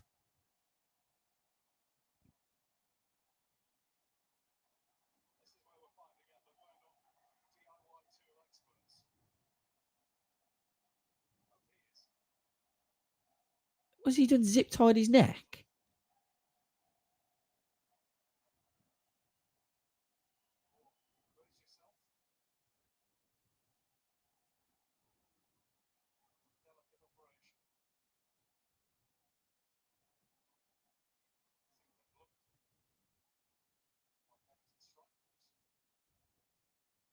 What is this a statement for?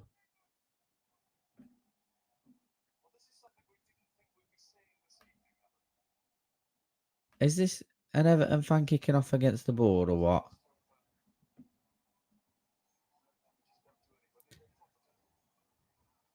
Is it a bike lock? How quick has he done it?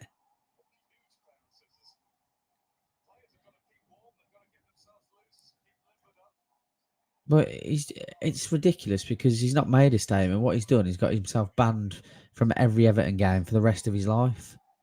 The fucking idiot.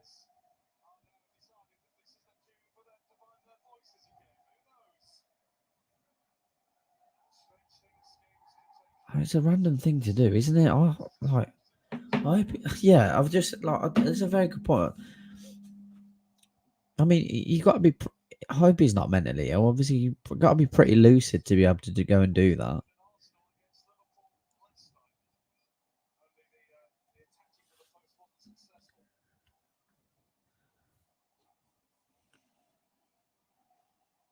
What a bellend.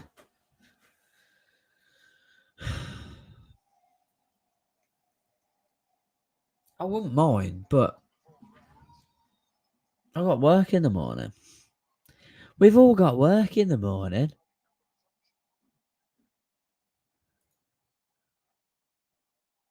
You don't look like you've got hair, James. You got more hair on your chin than you have your head, son. These are my friends. I think they're friends still. Just start cutting from the feet up. Oh, yeah, but attention for what? To be fair, there is a little bit of resemblance, isn't there? Fucking hell, that boy's going for it.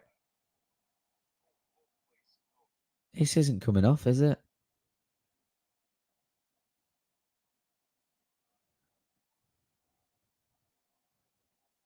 This is embarrassing.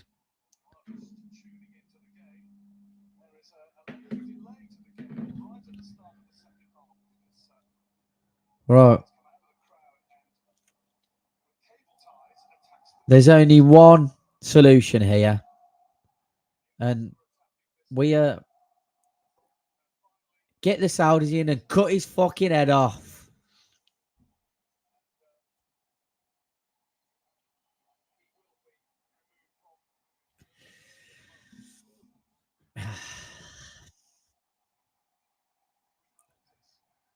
Where's he going to go?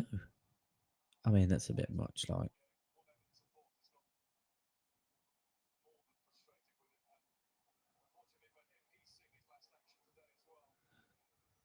Is he an oil protester? What's on his t-shirt?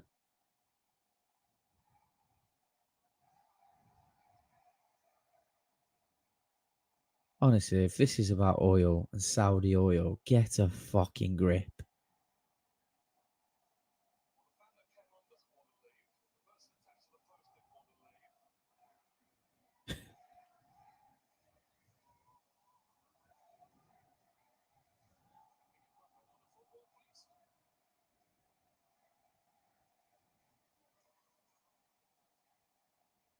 Woodison. It is, isn't it? What a dickhead. What a dickhead. What is it? I can't see what the t-shirt says. Can someone?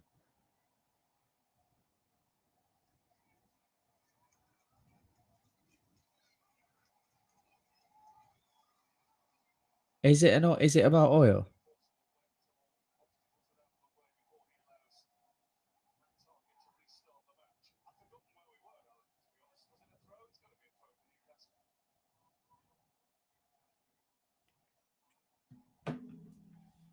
Oh, okay, stop the. What a prat.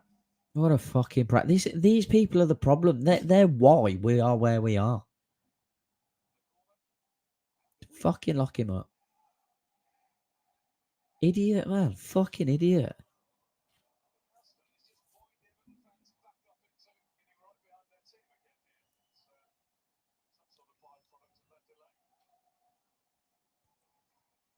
Absolute idiot. Hasn't got a fucking clue what's going on. I work in the energy industry, by the way, so I deal with this shit on a daily basis. And prats like that, liberal, woke, left fucking morons who haven't got a fucking clue about what's going on, just wants attention. Fucking lock the twat up. I can't stand people like that. I really can't.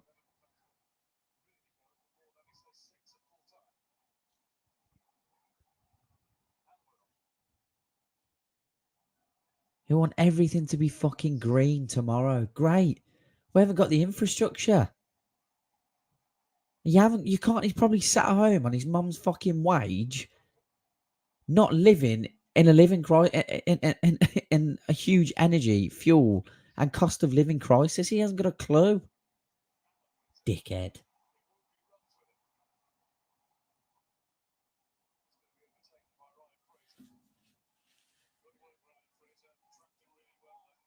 Oh, honestly, Saracen, the country's gone to shit, mate.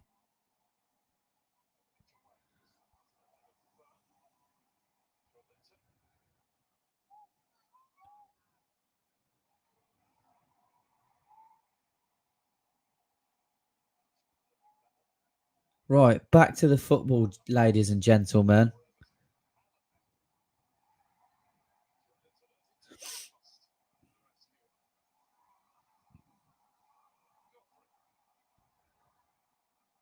Godfrey on the ball on the left-hand side. He goes back towards Michael Keane. We're just approaching the 57th minute, which effectively is probably now the 47th minute, isn't it, really?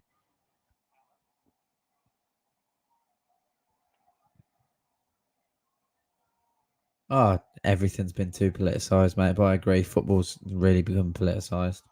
I think that's what worries me. Yeah, there's no justification for what's going on in Ukraine. And what I'd like to say that the Western media are horrendous for the bias that they post, but there's no justification for it whatsoever.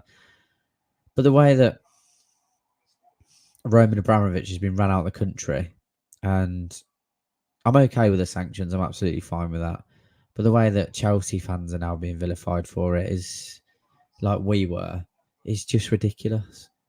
Like, and again, for dickheads, that absolute dickheads. Like, I don't oppose. The thing is, I don't oppose some of the things that he's probably protesting for, but be realistic. Be realistic. So dickheads like that are the ones that want to hold us as fans accountable. It's beggars belief. They live in a parallel universe. I'm sure of it. They really do. Fucking donuts.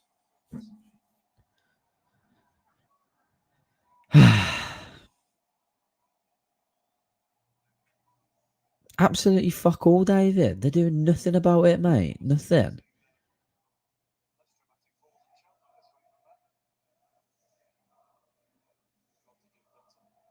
Of course. Of course. We don't have the infrastructure in the UK to be able to implement it on that scale. You're absolutely right. It will be imported and exported, imported from the Middle East. That's where it will come from. And people, people are living just fucking. Yeah. Anyway, I'm a Newcastle fan. I was here to. I hope he was an Everton fan. Number one bar of military shots. Exactly.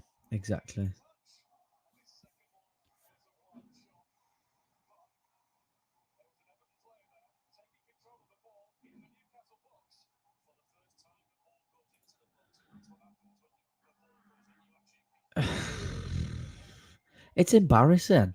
What do you want the man to say? What do you want him to say? Oh yeah. But let's not get this twisted, by the way. I'm sure a lot of you have done some reading into the 81 people that were executed by the Saudis. Again, not justifying anything, but at least half of them were rapists, murderers, and had ties to ISIS. Now, people mention this. Brandon mentioned this as well. And if you actually do some digging into it, these humanitarian human rights websites actually published that these people were from those backgrounds and did commit those crimes. What their issue was is that they weren't given a fair trial. I'm sorry, but if you kill somebody, in my eyes, you don't deserve any fucking rights. If it was in the UK, we might not have knife crime as bad as it is. Oh, let's get away from politics. I'm getting frustrated. Back to the football.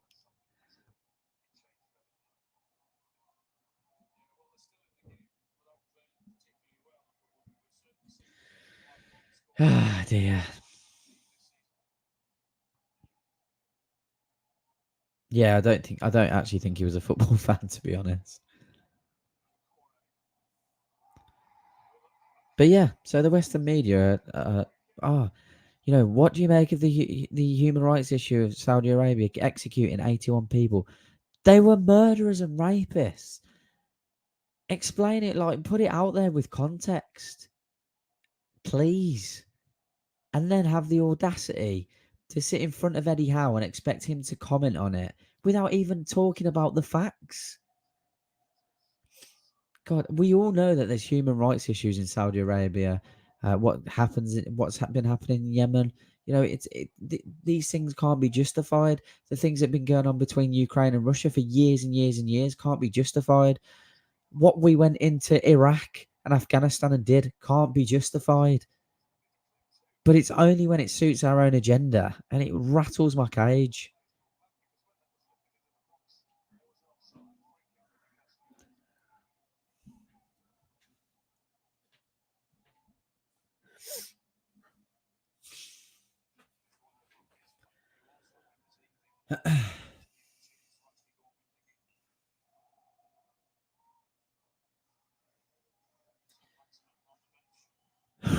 Definitely back to the football, because no one's come here to talk politics. Oh dear.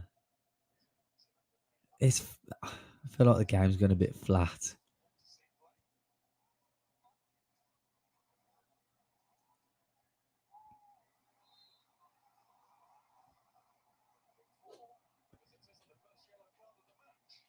This is the first yellow card. Shock Greg Pawson said he's just gone back to his back pocket. Dan Burn down there as he went. Oh. That his arm. Oh no. Big elbow to the ribs from Richarlison. That would be that one would really take it out of you, wouldn't it?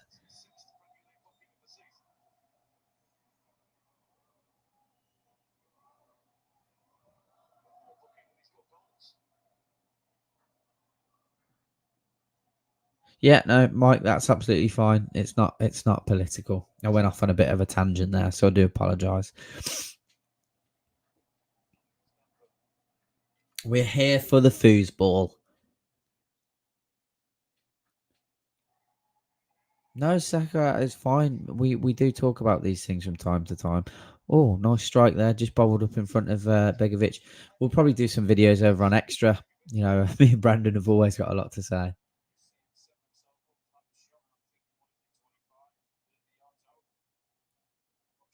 Hothead Everton, indeed. We need a goal to spruce up this match. Just realised I've had the bloody commentary on. We might get a copyright strike for that. Hopefully you didn't hear it too bad.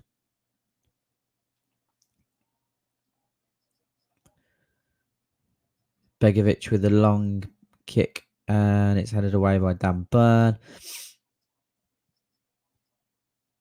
They'll be back on as usual, mate. It's just giving them a bit of a break. I wanted to try something with the new graphics, and obviously we've not had to use the scoreboard yet. It does actually have a timer next to it, but for some reason the timer's not working. It's really frustrating me, because I've literally, I don't know if any of you guys do, but I'm trying to learn to code. So This one, I'm not going to lie, I just copy and paste it into Python. But yeah, the timer won't bloody work. But it would be nice if we could get that scoreline changed, wouldn't it, lads? I just want to make that a bit smaller. I wish I was a little bit taller. I wish I was a baller. Yeah, they have. Thanks, Saracen. They will improve. They will improve. Oh, appreciate that, David. Absolute legend. I really do. Oh yeah, Mike. Look, you know, I'm happy with whatever you guys want to talk about. You know that, mate. Never offended me. Never. Our Highline's risky. Last match gave up the goal. Burns' legs are heavy. Do you know what? That's a very good point, Central, because we have been playing that high press for a while now, and we've been very, very, very pragmatic and very diligent and pressing players very, very hard. And at some point, that's going to catch up with us. And I think that's a very fair point, because we went on that 9 unbeaten run where everyone's literally, you know, put every ounce of their being into those games. And, you know, maybe that's what's showing here on a Thursday night, looking a little bit flat.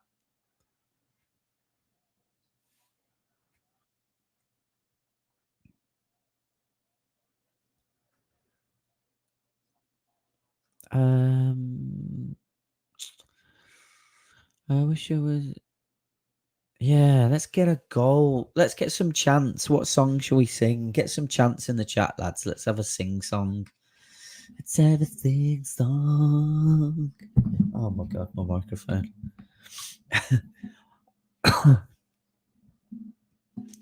What are you all up to the weekend as well? Anyone up for doing anything interesting? Maxi for Miggy, so I think that's a good shout. It's about, yeah, I wanted him on about this time.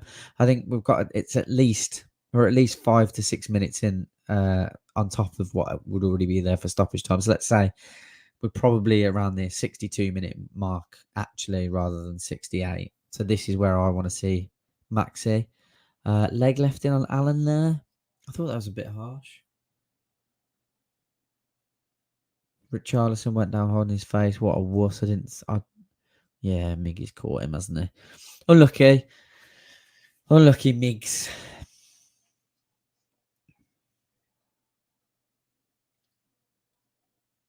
I wish I was a little bit taller. I wish I was a baller. Here he is. Here he is. Getting his kit off. Oh, no.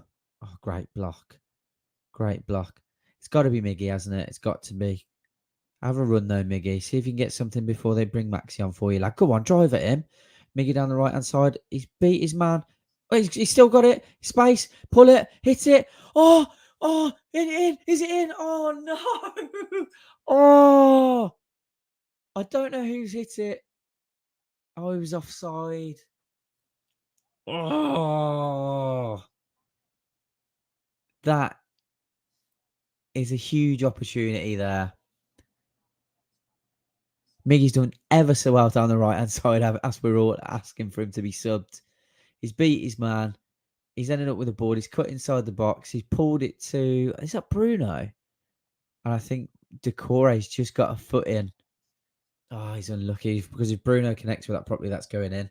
There's still a good save from Begovic. He still had to claw that from the bottom corner. I think that was Chris Wood was offside.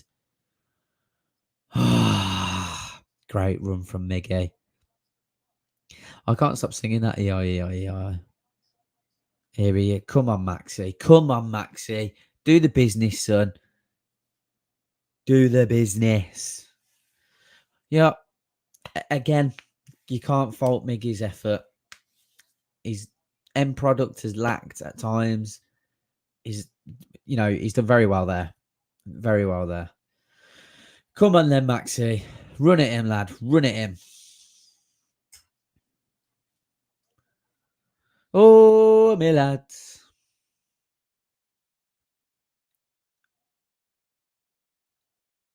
Wow.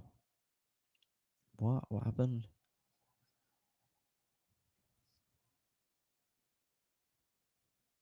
Have I missed?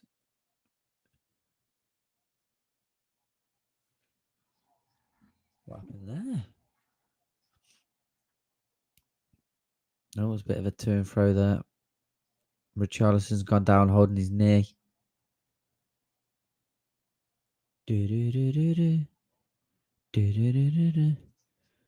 Shaw's just caught him. Landed a bit awkwardly. That could be the only reason he's holding his knee, because he's caught him from behind. Just caught him on the heel. I wish it was a little bit taller. I wish it was a baller. So Everton have a free kick out on the left-hand side. It is looking like... I can't see who's about to take it, but they're going to be whipping it in off the right boot. Is that Demarai Gray? He whips it in towards Dubravka. Oh, it's a great ball, to be fair. It's a fantastic ball. And it's out towards the byline. It was headed back in from... I couldn't see, to be honest. And I think... Was that headed down towards Holgate? But Matt Target's there to get it away for a corner. It was a beautiful ball in from Demarai Gray. He's taking the corner on the right-hand side. He'll be hitting it with his right boot, so a kind of out-swinging corner.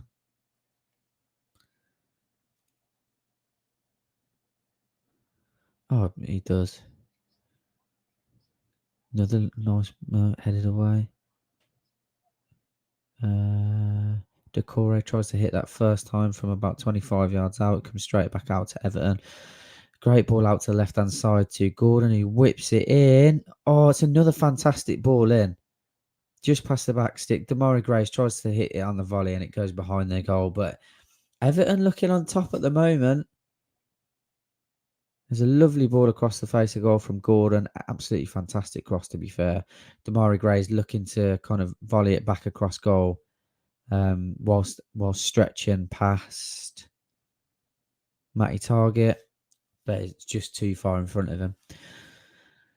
Oh, come on, lads. Don't mess this one up.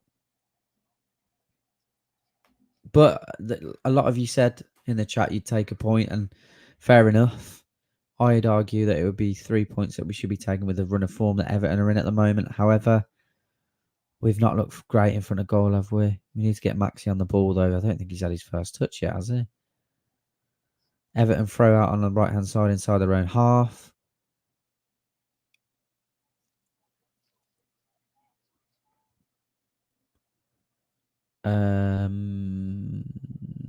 That's into Dan Burn, who heads that out. Everton, second throw out on the right-hand side, just inside the Newcastle half now. Goes back, playing it across the defence, out to the left-hand side. Gordon's tried to turn Kraft there, and it's that schoolboy stuff from Kraft, to be fair. You're right in front of the referee. Gordon's nicked it round him, and Kraft's just come through the back of him. He'd done him, to be fair. He's just gone in with too much momentum. Tried to kind of stop himself. Gordon's step ahead of him. Free kick to Everton.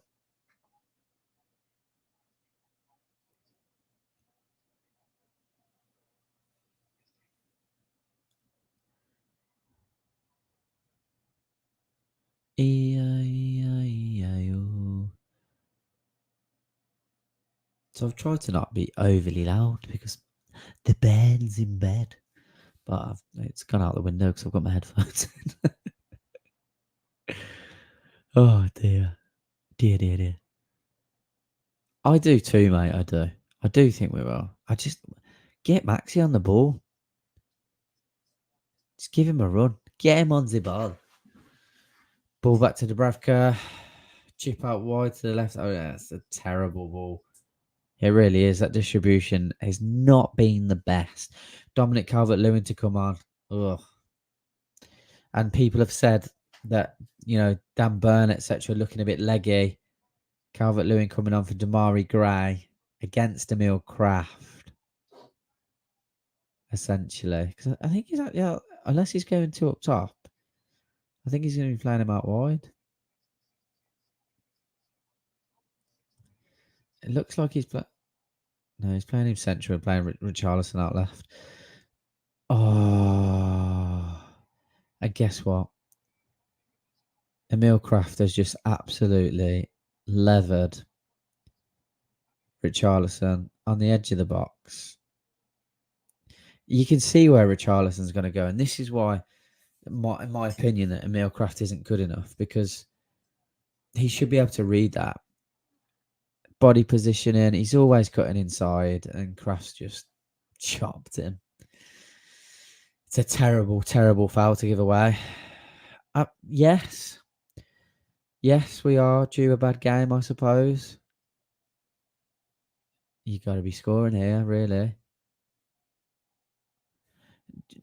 Just out of interest, if you're taking this free kick, where are you going? I'm always going near post here. Every time. I do a little 2-3 step, back step, straight across goal, stab it, try and stab it top bins. He didn't get the ball. Come on, Senchi.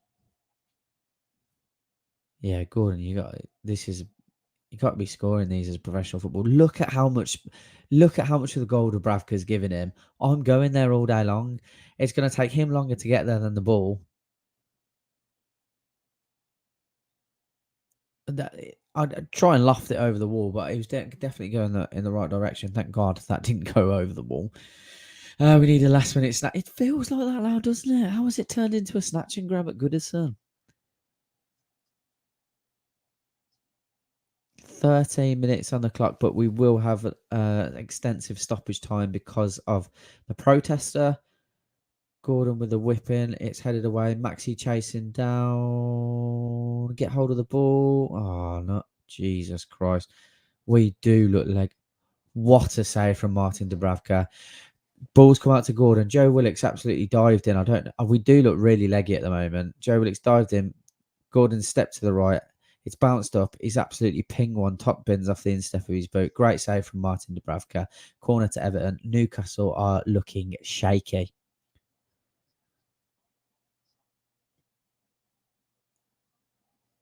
Ball in from Gordon. Dubravka punches it away. Decore to whip it back in. Is made a deflection. Well done, Martin Dubravka. He's done very well there. And 3 incidences there, to be fair to him.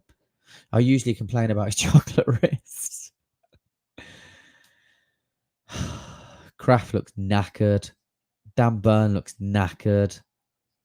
I think this was always going to be the, like some of you said in the comments, this was always going to be the worry, wasn't it? What are we doing? Like, we're treating this like if we don't win today, we're going to get relegated. Or rather, if we lose today, we're going to get relegated. Which is okay to it. Jacob Murphy coming on, which is okay to a certain extent, but we're just giving away needless fouls. Oh, Richarlison. Oh, that was we are on under the cosh here. Big time. They're back in. Ball's come across. Oh, he's done him. Great tackle. No way is that a penalty. Get him up. That's a free kick, ref. Ref, book him.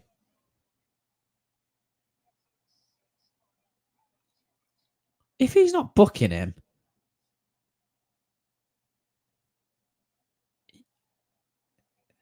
good. Tell him to shut up and book him. That's all it is. A booking, it's fine. Let's get on with it. Maxi was away. I think, yeah. It's definitely time we woke up. It is kicking off though. Like someone said earlier, it's got a bit of a derby about it. Yeah, Alan accepts the booking. It's like, it's cool. It's a booking. Fine. Oh, that's what they're looking at. He's gone in 2-footed.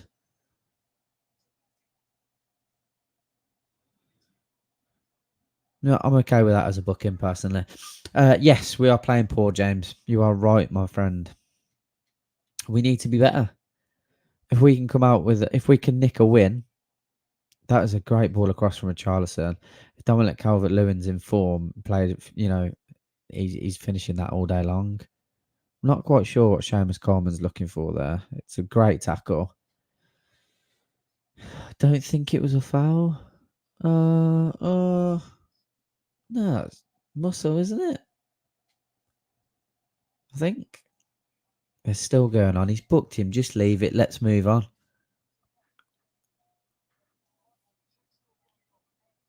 Are they going to VAR?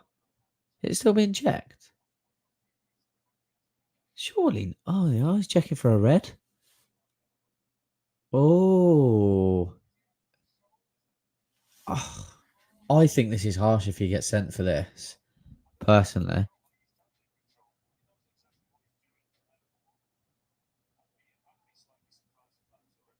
Yeah, I'd be surprised if that's a red.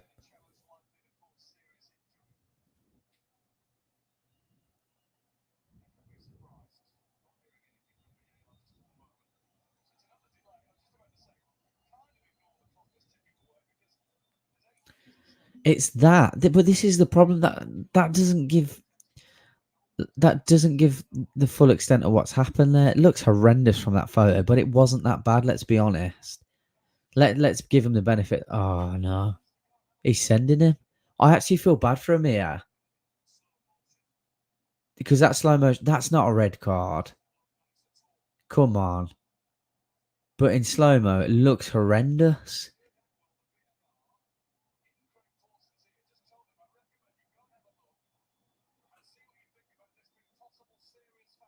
I don't think that's a red.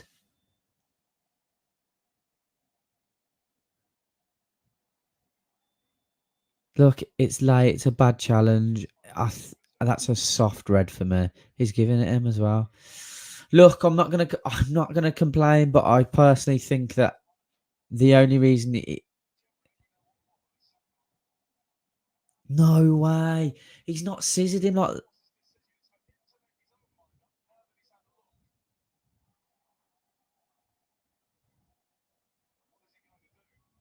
He sent him.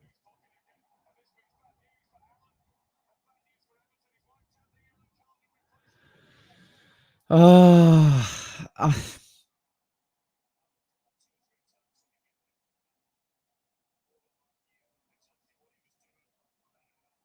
not.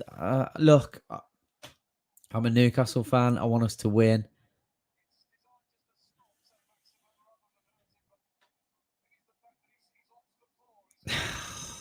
He's in. I just think.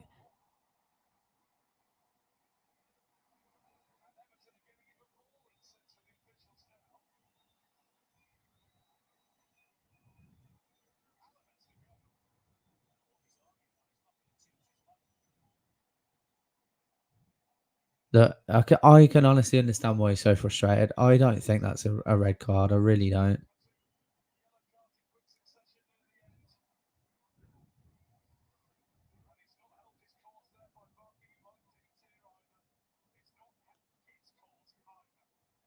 Look, I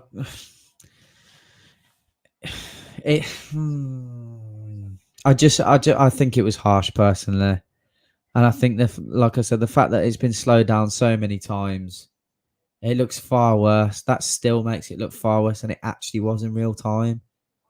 Yes, he shouldn't be leaving the ground, but he's not scissored him. He hasn't. Yeah, I think I agree. I think it'll be look, I'm not saying it flat out shouldn't have been a red card. I'm just saying, in my opinion, I think it was a bit harsh, but it is what it is, isn't it? At the end of the day, I wonder if we got red cards on here. Oh, I've not coded that in. I'm not that good yet. It is going to be about 20 minutes extra time. Look, I get it. He didn't play the ball. Get that, but still, there's plenty of people that don't play the ball. Emil Kraft's tackle wasn't great. He didn't play the ball, and he's upended him on the edge of the box. You know what I mean? It's not, and he was in more of a goal scoring opportunity than Maxi, and that certainly wasn't a red card. I'm not saying that it definitely wasn't. I'm just saying, for me, I thought it was a little bit harsh. Yeah, look, He's been sent off, hasn't he? Hopefully we can go on and win. I'm not going to, if we win, I'm not going to be like, ooh. If it's the reason we win, I'll enjoy it. It's happened to us plenty of times. Go on, Big Joe. But Everton are rattled. There's a couple of people that could go here as well. That's the thing. They're in a right state now.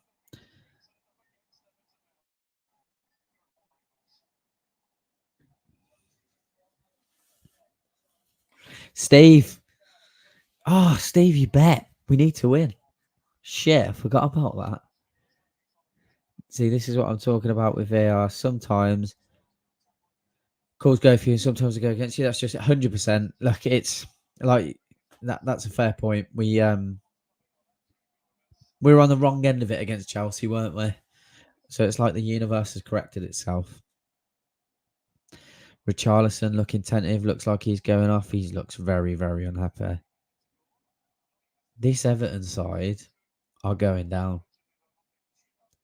There's no cohesion in this side. Exactly that, mate. That's exactly what's happening here.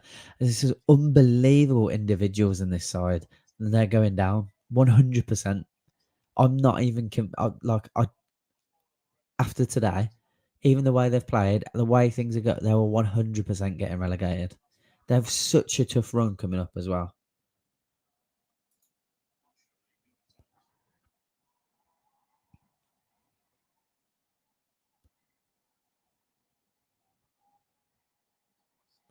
Go on, Maxi.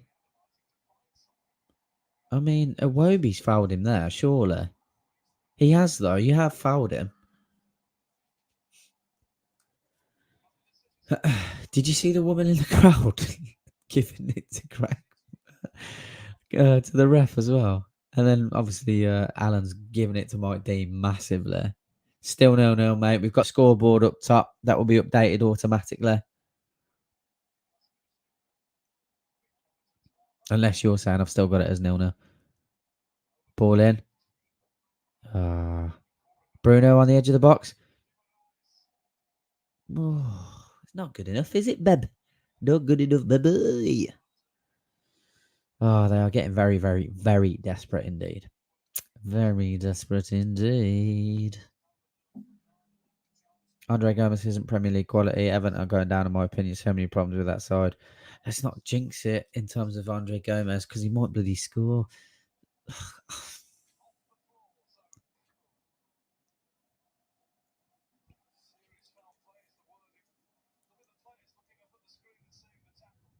Yeah.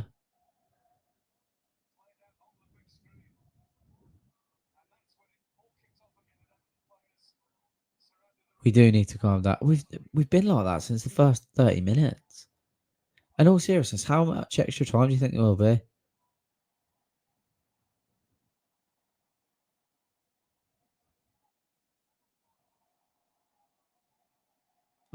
Wake it, mate. Honestly, like my stream's gone off. Like my Amazon, the game's gone off twice. I've had to go back on 2 different devices. It's ridiculous. I'm probably going to cancel myself as well.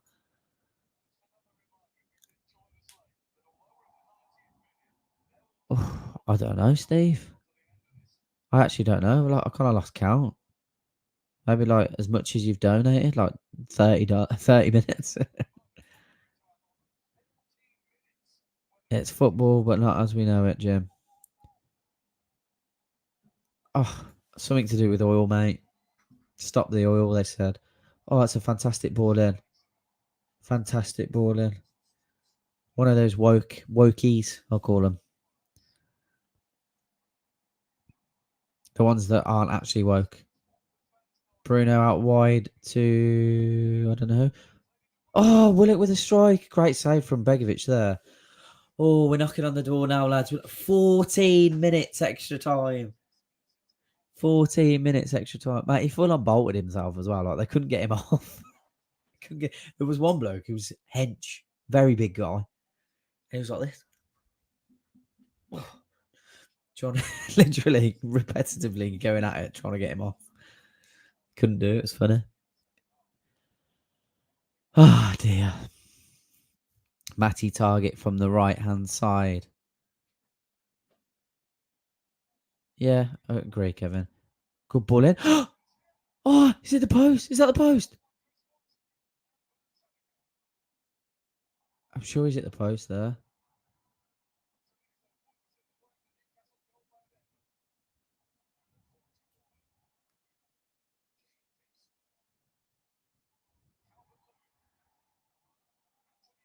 Gordon down the left-hand side, right, driving at Kraft. Oh, penalty.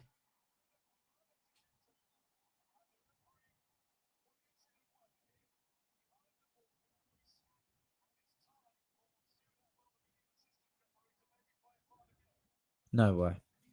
No way is that a penalty. But I'm worried he might give it because he sent him off. No way. Shoulder to shoulder. Bruno's very good at that. He's done that in the last 3 games. Like, I know what Gordon's obviously in pain here, but Bruno's absolutely sent him to the gym. Get on the weight, son. There is no way that's a penalty.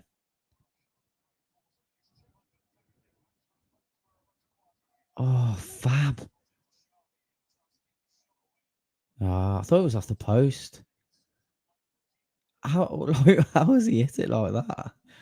I suppose that's why he sent it off. What's Chris Wood trying to do? He's trying to elbow it in. Oh, my name's Chris Wood. Can't hit it with my feet. I'll hit it with my elbow, bub.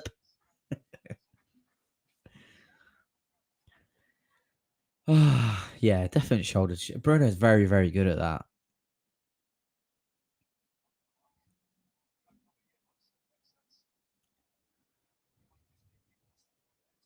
Bruno to Dan Burn.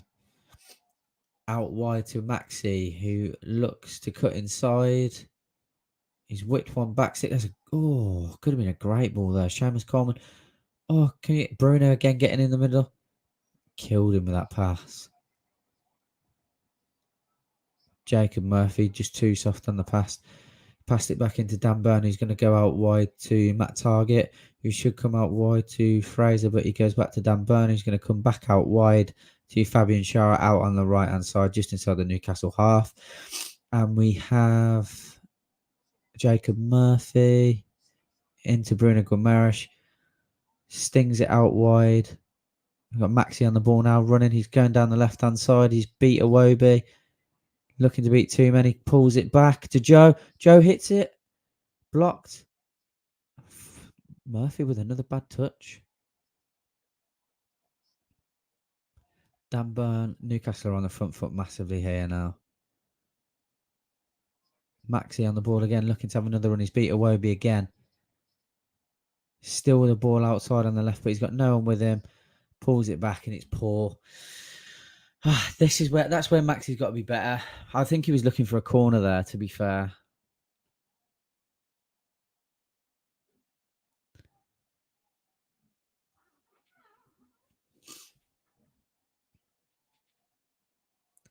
Asmir Begovic with the ball. He's obviously looking to pull a draw out of this. They don't want to lose.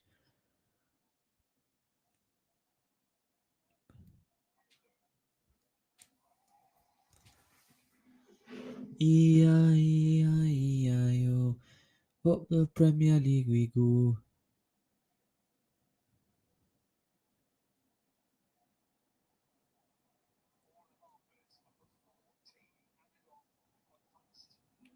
Everton with the throw down the left-hand side.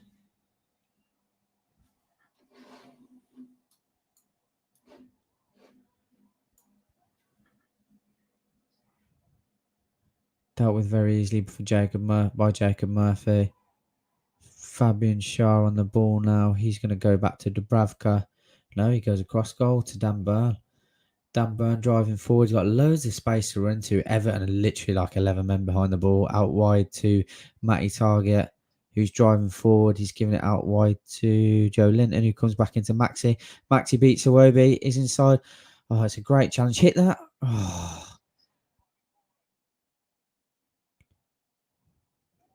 Jacob Murphy with a great ball in. Oh, Maxi with a header. He's headed it into the ground. It's just bounced over. That was good play. Good play. I like that. I like that a lot. Maxi's done well to rise as high as he did there. He's not a natural header of the ball, is he? Goal kick to Everton. Sorry, you know what I mean. They can't have mathematically. They can't have 11 men behind the ball. No, you are correct. You know what I mean. This is a figure of speech, bro. God, you done me.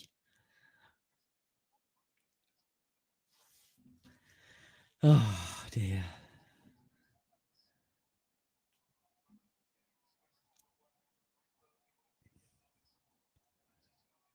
Dan Burn into Bruno Guimaraes. He's got space to run into.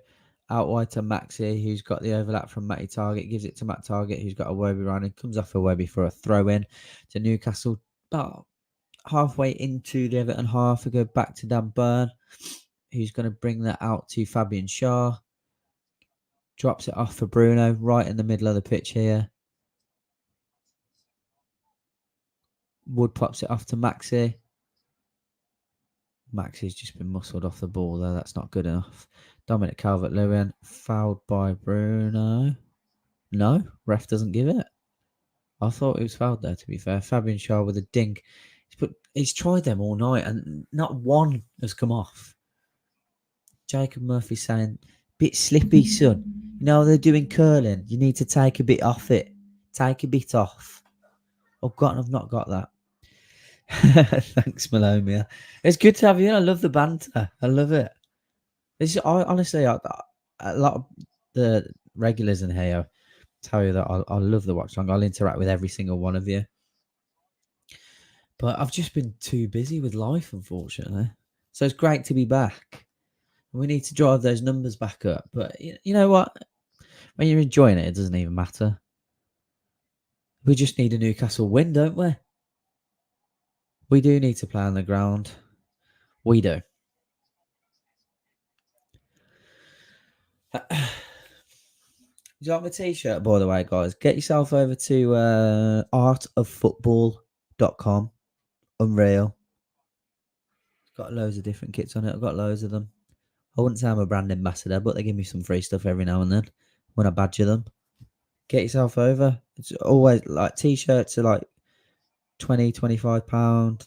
Sweaters like 30 to 40. Really good quality. Calvert-Lewin gives it to Iwobi and he scored. Newcastle lose. Shit.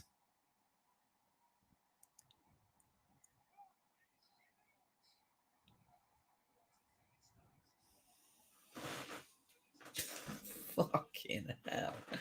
I feel wow. It's just inevitable, isn't it? Turning my phone off. I'll already be getting sick now.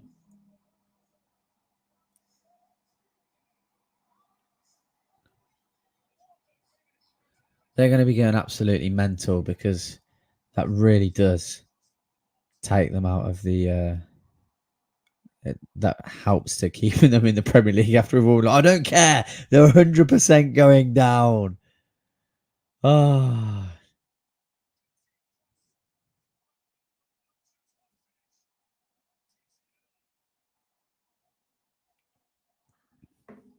The Amazon stream's lagging like hell, man. Really bad. Yeah, bad defending. But you know what? Again, this is what I get all the time from bloody Amazon. Like, it's ridiculous. Absolutely ridiculous. I don't pay for this service, Amazon. I do pay for this service. I don't pay to get cut off all the time. Insane in the membrane. Insane in the brain. It's after a specific amount of time as well.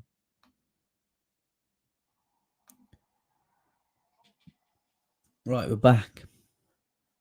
So how long's left now? 4 minutes. Honestly, if this is what it takes for us to wake up, Fabian Schär just absolutely tried to boom one. Oh dear. Oh yeah. I've not done my controls, have I, lads? Sorry.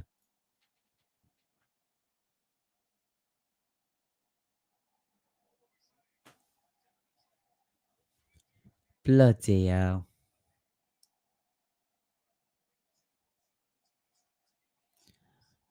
Just under 4 minutes left. Do you know what it was with that? It was like, it almost looked like the Bravka were like give him the whole of the goal as well.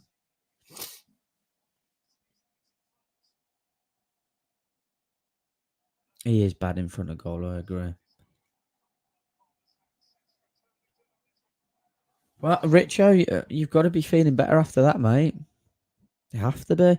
This is disappointing as a Newcastle fan, but we've done so well in the last 11 games. I'm like, our goal was to stay up, wasn't it?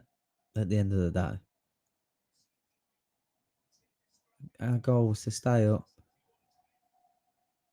It was terrible defending that.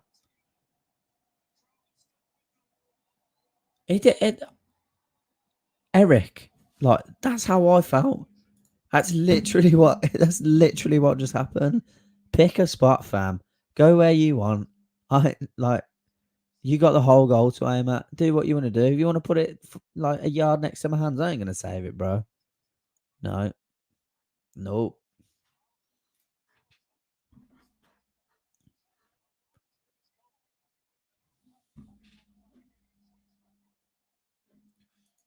No, we are.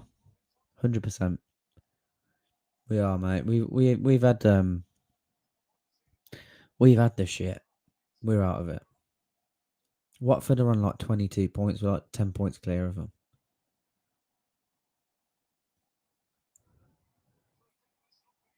I'm not worried about relegation anymore. I was absolutely petrified of it in December. And I'm not being. Please don't think I'm being arrogant or flippant. It's just we for the last 6 months, I've thought we were getting relegated. Things just got flipped on the head massively.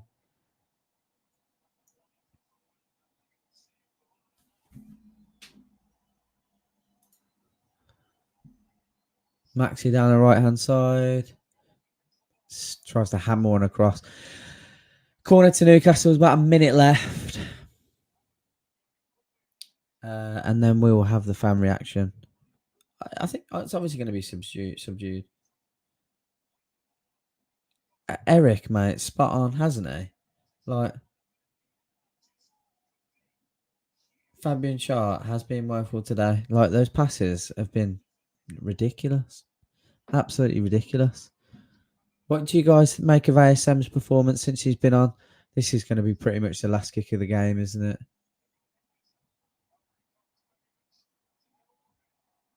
Corner. Goal kick. That's the game then.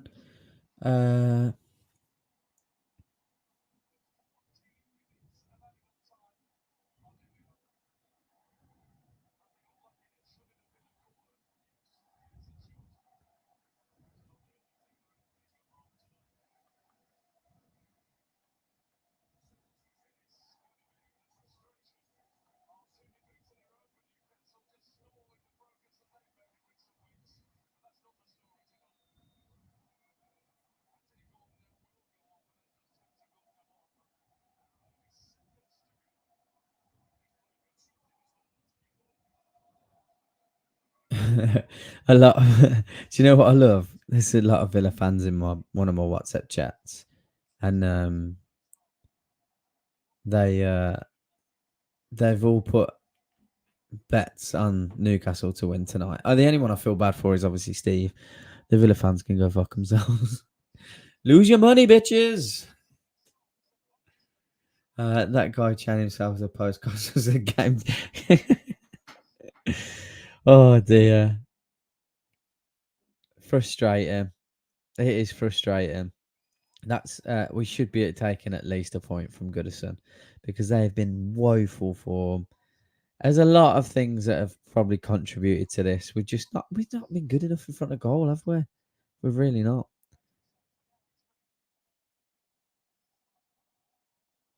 I'm just waiting for Paulson to blow the whistle. Even he wants us to get an equaliser here. Dan Burn Guimaraes. Oh, Joe's not been good today. Good enough.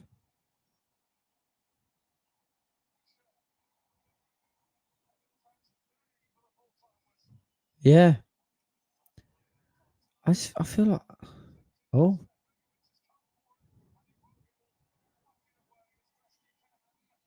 That could be a huge confidence booster for Everton. We're on like 16 minutes extra time here. What's going on? Still going. That's gotta be. Oh, that's not good enough.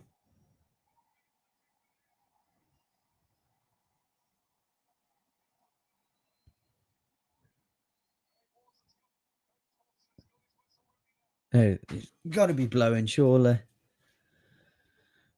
Don't forget, guys, if you've not already, please drop a like on the video. I'm sure we'll have lots of Everton fans coming into the chat at some point, so keep your heads. It's fine. We're not fighting relegation. They still are.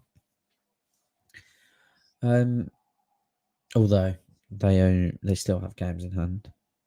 But I'm confident, more than confident, that we're out of that scrap.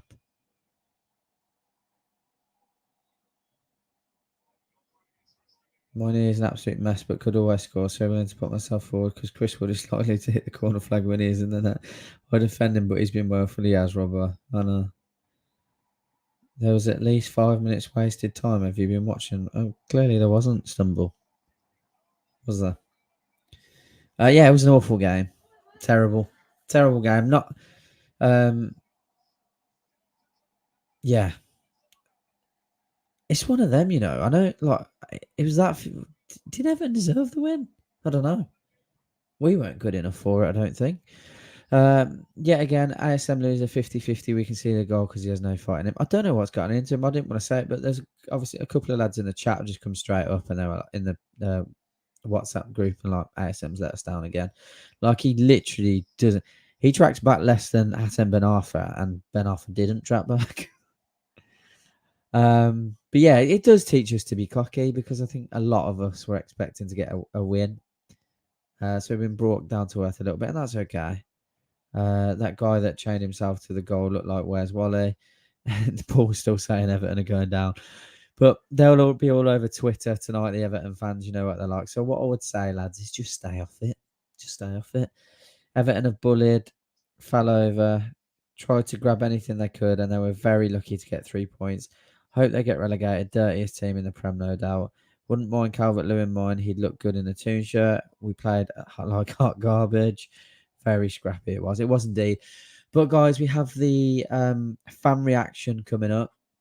So I am going to bring Steve in for that because Steve's going to host the fan reaction. The link is in the chat. So by all means, if you guys want to come in, please do. Let me just bring in Steve and then I'm going to shoot off. Brother, how are we? What's going on, Carl? I've been better, mate. I've been better. I'm not. I have been too. Luckily, I won $200 earlier in the day, so only lost 300. So, yeah, of course. Hey ho. We live and learn, mate. We live and learn. But yeah, I'll leave you with the fan reaction if that's okay, brother, because I'm gonna have to shoot off. Do I leave the same stuff on here, the NFTV layout? Yeah, mate. I'll change whatever you want to do. Right. That's fine. Yeah. Nice. But yeah, thank you very much for everyone joining into the watch along. I'll leave you with Steve. Steve, I'll speak to you in the chat. See you in a bit, brother. Absolutely. See you, Carl. Bye. Bye. What's going on, guys? And yeah, no words really. I mean, that was as scrappy a game as you can fucking get. Thought I was watching rugby for some parts of those games, but certainly a lot of talking points. But finishes Everton 1, Newcastle United 0. So yeah, that's the last time I put $500 on Newcastle to win shit. What's going on, Andy? Hi, Steve. How you doing, man? Good. I'm going to say something, and I'm probably a little bit reluctant to say it because I know of another YouTuber that's criticised ASM and getting dogs abuse. I'm not going to mention the person on the channel because it's not fair on them. But how many times have we had a conversation this season about him giving the ball away or bottling a 50-50, giving the ball away and we concede a goal or concede a shot? Yeah. That's exactly what's happening tonight. Cost us big time. I mean, it means more to Everton winning than us winning, but I mean, yeah. Hats off to Everton, because I didn't think that was a red card. Now, why do you think that? Because I understand why it was a red. Here's the thing about the Allen red card. You can't say that wasn't cynical. Was it cynical in your opinion? If the ref gives the red card in the first instance when it's at full speed, I totally understand it. Yeah. But I don't think it's a clear and obvious error. He is off the ground, but his leg's not planted, so I don't think he's endangered him. I just think it's a harsh red card, personally. But had he given a red card in the first instance, I could have understood it. But the fact that he's went over to the screen and viewed it, I think he should have stuck with his decision, personally. But I don't think that changes in a way. I think we just went, right, okay, we'll settle for a draw. We'll have it a go. Yeah, I think hats off to Everton, mate. But I honestly think we need to look at the problem that we've got. That's 2 games in a row that Saint-Maximin came on and we've conceded a goal after he's came on. Yeah. So why? So he needs to start, dropped. What's the? No, he needs to learn. He needs to learn. He needs to move off the ball rather than coming deep, receiving the ball when there's a load of players. He then has to take on, make a run away down their line, make a run. He never makes a run. The only time he makes a run is when he's got the ball. Yeah. I thought that he was very ineffective tonight. I mean, he had some all right moments on the left. But you're right. You're right about the whole getting subbed on and we cost a late goal. Brandon, we're not, but, whatever. How won't tolerate much more of ASM half-hearted antics without the ball? And I'll add... Here's a question for you, Steve. If he's got the ball and he takes on a player and then another player comes and cross and goes body to body with him, he's got all the heart in the world to try and keep a hold of that ball. But when he's going for a ball to win it and it's a 50-50, as soon as he's touched, he's on his arse and he's never back up straight away. He's always hands in the air or he stays on the ground, and that's what's costing us. 100%. Or what has cost us in this situation. Agreed. What's going on, Dylan, by the way? Sorry. That was Living Meme Banter Club. All right, bro. Who do you support, Brandon? Who do you support? Kieran Foley, if that guy didn't chain himself to a goalpost, which was really fucking weird, would Everton would have won with that amount added on? I have no idea. We'll never know. We'll never know. We won't know anyway. The thing is about the game today, the one thing I can say is that neither team looked like scoring. I thought it was going to be a 0-0. What a quality game. I've lost all faith in Chris Wood now. I can't be done with him anymore. I'm finished with him. I wanted to give him time. I had hope he could do something for us, but I've lost all faith and hope in Chris Wood. I haven't lost all faith because maybe he'll score some goals, but I'm gonna say this: when Callum Wilson's back injury free, he starts every single time. If you're Chris Wood, my opinion would be, if I was him, I'm not scoring and I'm starting. What's that? His 9th game now. Yeah. In a Newcastle shirt, he's got 1 goal. And this was definitely his worst game in a Newcastle shirt. In other games, he does bring other people into play, but I never seen any of that tonight. And then a weak header again, similar to the chances he had in I think it was a Southampton game where he heads it straight to the goalkeeper. And that's pretty much his only real strength is the heading area, and he hasn't even shown anything like that for us. It's all well and fine with him. He has. I've maybe been said that I've lost faith with him more because of being pissed off that we've lost, but he just can't finish. He's had chance after chance, like you said, with especially the Southampton game. He gets balls put in on a tee for him, and it's not like these are headers that are awkward or they're far out. these are headers that any competent striker with confidence would put into the back of the net.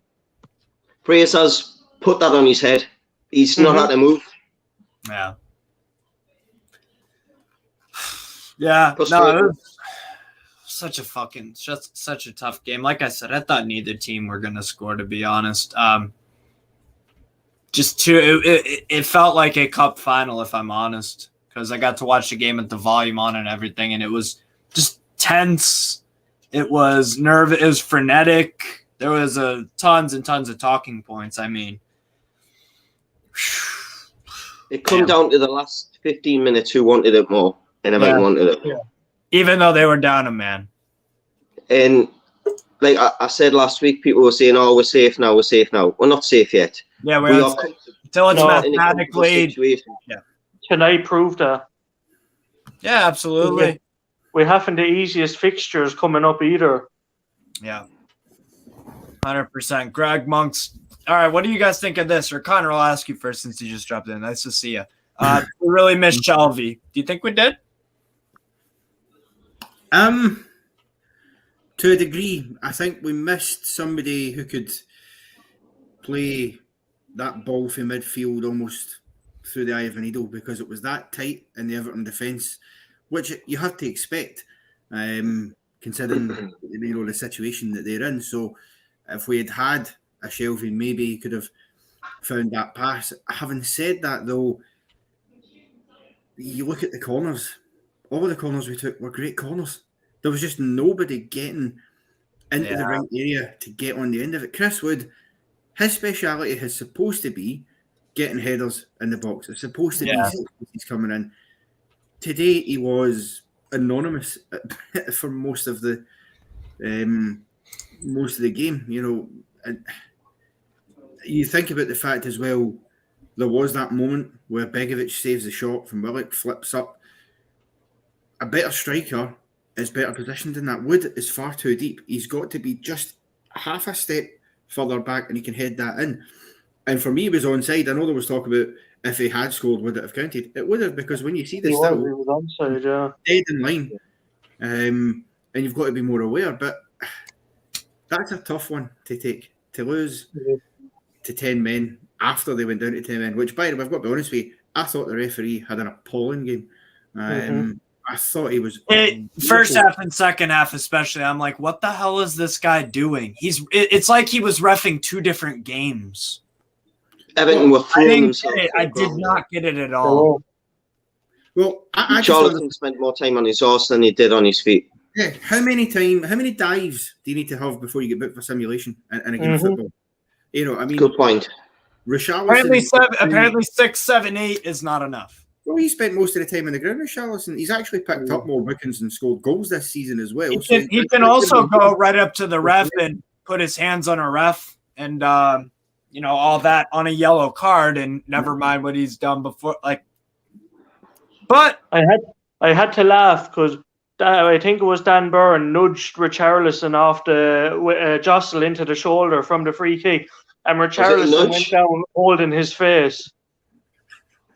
He's run like that. A VAR check on that, and you're going, what is VAR even checking that for? Like, clearly, there's nothing in it. You're right, Dylan. If I'm being brutally honest, I'm not convinced that they should have went down to 10 men. I'm not sure that's a red card. I think he's a bit reckless. I think he's got the red card purely because he was off the ground. But to me, I see a tackle like that and I think it's a strong yellow. But could you have, if he hadn't given a red card, would we all been sitting here going off? Like where we have it, so it should have been a straight red, it should have been off. I don't think so. I agree with you, mate. So but that's the whole thing with consistency, and I'm not mad. I'm still not mad about the Havertz one. I still think that's debatable.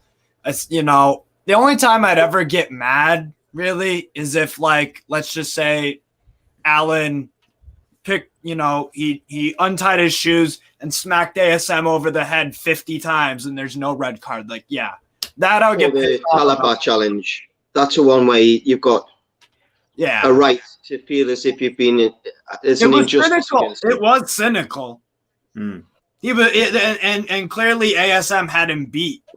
That's the other thing that you gotta take in. I don't know. I think either way, I would have been fine. But he needed to get a card, no doubt about that. I think we can all agree with that. It was a very strong yellow, maybe verging on an orange card, but it's a one of them ones where if you can reach him, you're bringing him down. Yeah, that's. Hey, what's up, Johnny? How you doing? Evening, lads. I can understand people being gutted and disappointed about tonight, but we showed something tonight which slightly concerns me. We just had no killer instinct tonight, which that's true. You've got if you're new to the game, essentially, if you want to become a big team or a big player, when a team goes down to 10, whether we agree it's a red or yellow card, you've got to take a chance. You've got to go for the killer. You've got to go for it. And Newcastle were as blunt as anything, really were. And I don't think it's a red card at all. Nearly as blunt as them bull cutters, Yeah. I don't think it's a red card at all. I really don't. I think it's a yellow card. I don't think it's an obvious error, but you've got to take that bit of lady luck. Look at Chelsea at the weekend. Havertz doesn't get sent off, and he goes on to score the winner. The one thing that does concern me is the goal itself. Maximum loses the ball on the halfway line. Dan Burn easily out of play from Seamus Coleman, and it's great playing. And Wobie hits the shot early, so Dubravka has no chance. The small things are the reason why. Look, before last Thursday, 3 points out of the next 3. If you're taking a point a game, you go, fantastic. I'll take that. Not a problem. But the way we've conceded today and the way we've lost the game against Chelsea as well, I think it's just a gentle reminder that we're not as good as we think we are just yet. Mm-hmm. I don't think this is a gentle. I think this is a hardcore reminder. Yeah, 100%. Because we are not out of this relegation race. I don't think we'll go down, but let's see how Everton react to this if they can go what we did. Do what we did. The good news for us, though, we've got time. We've got time now. We've got 17 days or so now to the next game. Hopefully, good point. Because we've not really, weirdly, had many updates about it from Eddie Howe, but hopefully that will give us the chance to get Callum Wilson back in the fold. Please, God. Far too long. I'm saying hopefully, we don't know, but I just think Chris Wood, to me, doesn't quite cut the mustard at this point in time. And don't get me wrong, him tonight. In fact, I don't like saying this, but actually, I feel like the last 2 games now, we've lost the game conceding goals via Dan Burn mistake, in my opinion. I don't like saying that, but tonight he went in too quickly and got caught out of possession. And actually, when you see the goal, you would be forgiven for thinking we went down to 10 men, because they should not, with 10 men, have that kind of space in and around our 18-yard box. And defenders as well. The 3 of them went far too narrow. They were almost lined up behind each other, and nobody's going out wide to get to that position where Iwobi is, and you can clearly see him. It's such a poor goal. Like I am concerned about Chris Wood. I am, but the one thing I will say is he had 3 chances tonight. He had 3 good chances. 2 headers in the first half, and he should have done better, in my opinion, when Bruno scuffs his shot. So he's getting chances. He is getting chances. He will get chances. He's that sort of player. The question is, and it's quite rightly, is he clinical for this level? When you look at his stats, you would say, yes, he's 1-3 at Burnley. He's 1-2 at Leeds. So you'd say with time. Callum Wilson, for me, I'd love to see him on the bench against Tottenham, but I don't think he will be by the sound of it. You'd like to think he will be. But Chris Wood has done a job to this point. We're on 31 points. He scored a great goal last week to get us back into the game against Southampton, which we ultimately won. I think we've got to try not to remember. We've got to remember where we are in January, where we are now. We would have taken 31 points with a last-minute defeat to Everton in January. I think we just need to remind ourselves, there's still a little bit of work to do. I think 2 wins will make sure of it for sure, but it's just a gentle reminder to go, right, we need to make sure that if we're in this situation again, where we get a little bit of lady luck on our side, we get the job doing, because at the minute, we're still just about in the conversation for relegation, just about. But if we get another win, you never know. I think we'll need it against Spurs. I think that's the big concern, that it could be 3 defeats in a row when we come back, because as up and down as Spurs are, a bit like Everton right now, when they're at home, if they can get the crowd behind them the way Everton did, and I must say, I don't like the Everton fans, but I thought they were magnificent. They were. They were. Like I said, it was like a cup final. Spurs, if their fans do that, you're in it. I would say, I'd love to have a lot of the Premier League fixture, the people who sort the fixtures. Because in a league where you play each team twice, you should not be in a situation where you're getting 4 away games in a on row. the spin, albeit one of them's a couple of weeks away, but it's still 4 away games in a row. Seems ridiculous. That doesn't excuse losing tonight. But I don't even remember the last time we played at St. James's. Holy shit. It's a lot of it's due to television. So Amazon would have had a big say tonight and said, obviously, from a UK point of view, they're a great sponsor at Newcastle Fans TV, just by the way. I'll put that out there before I say anything controversial. But no, Amazon would have had a say in going, well, look, we want this game then, or we want this game then. So Newcastle, Everton, whoever it is, wouldn't have had much of a say on when it gets played. It's the same with every club. You see Liverpool and Manchester United and Chelsea and Arsenal have been complaining because they get the early kickoff after a Champions League game. It's not up to the clubs, it's up to the TV companies. But but no, there's no. It like you just said, it's all the TV.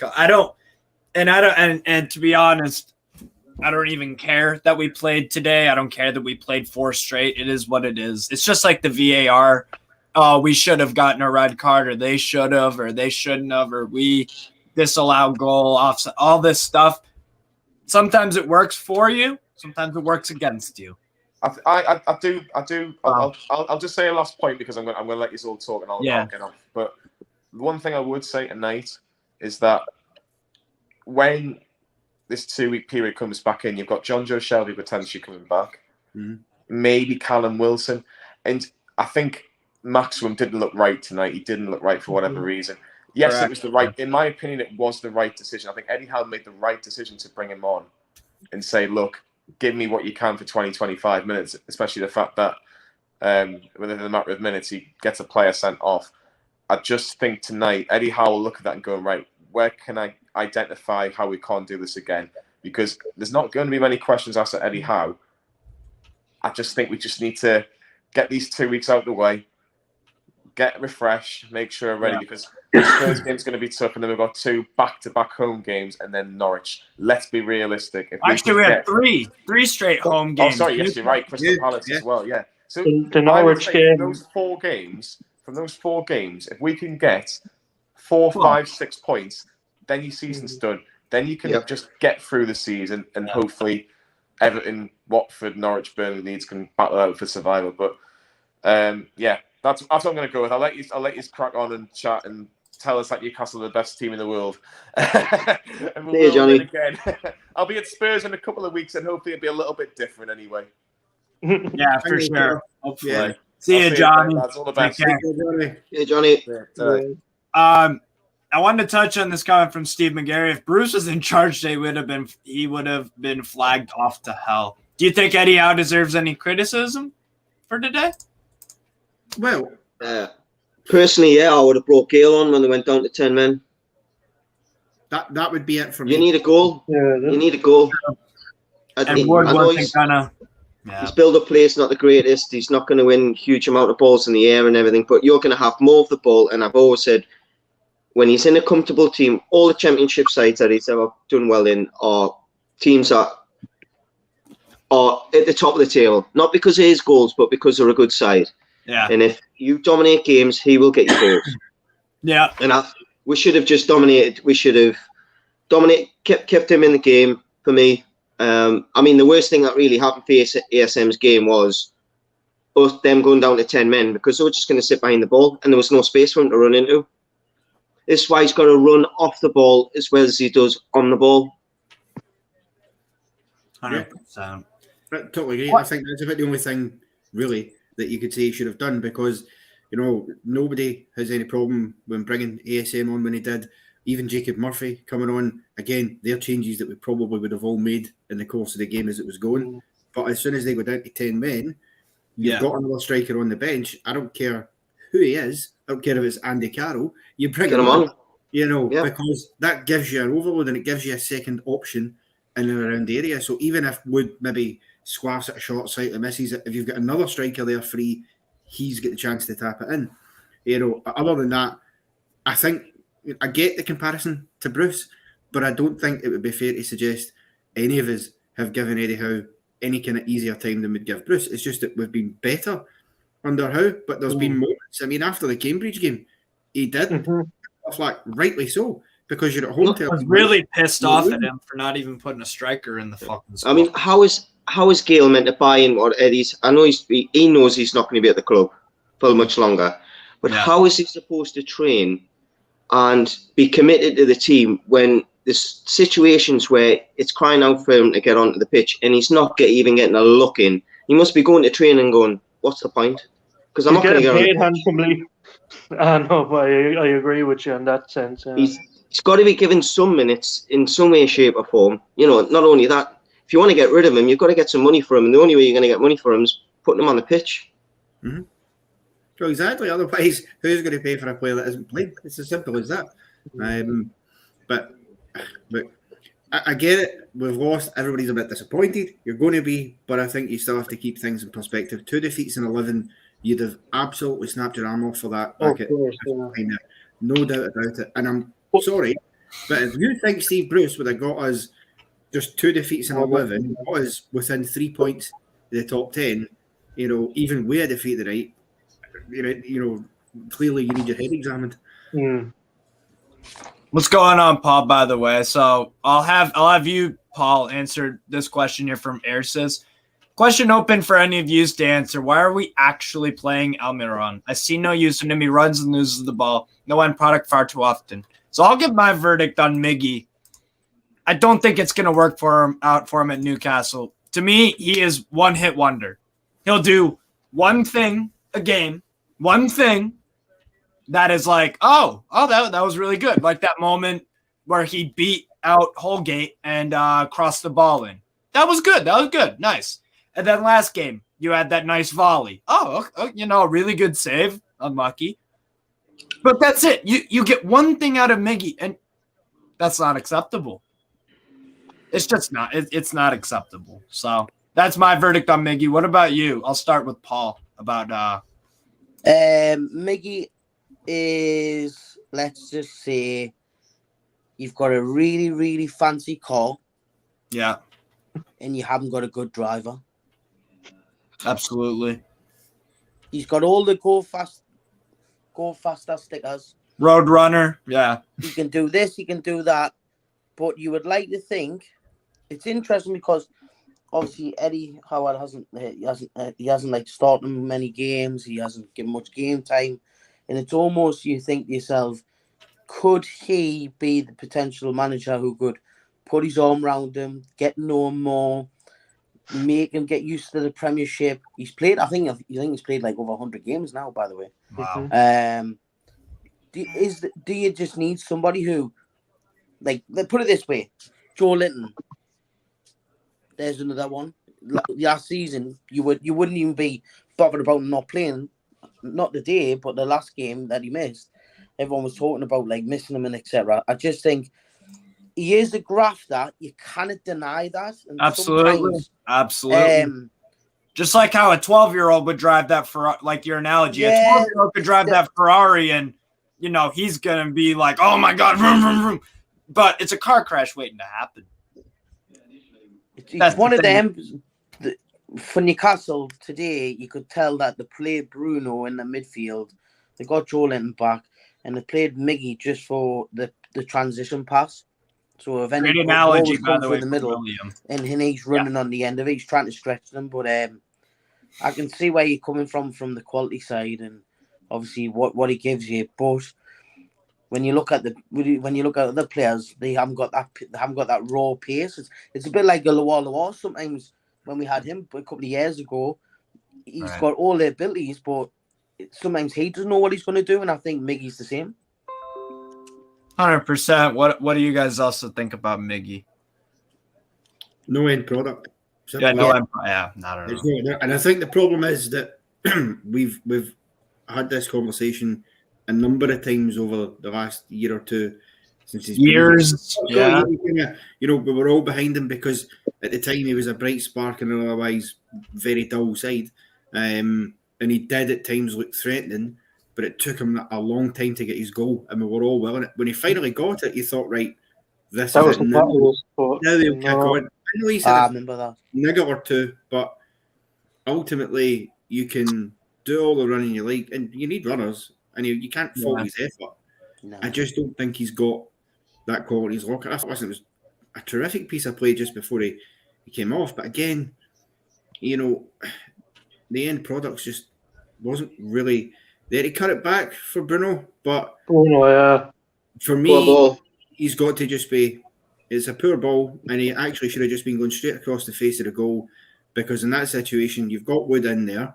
You've also got the fact that any Everton player touches it, Michael Keane probably ends up in the back of the net. We didn't target Michael Keane enough today, and we didn't target Coleman today. I talked about that on the preview. Expose the weakest defenders that are most likely to play, and we did it, and we lost.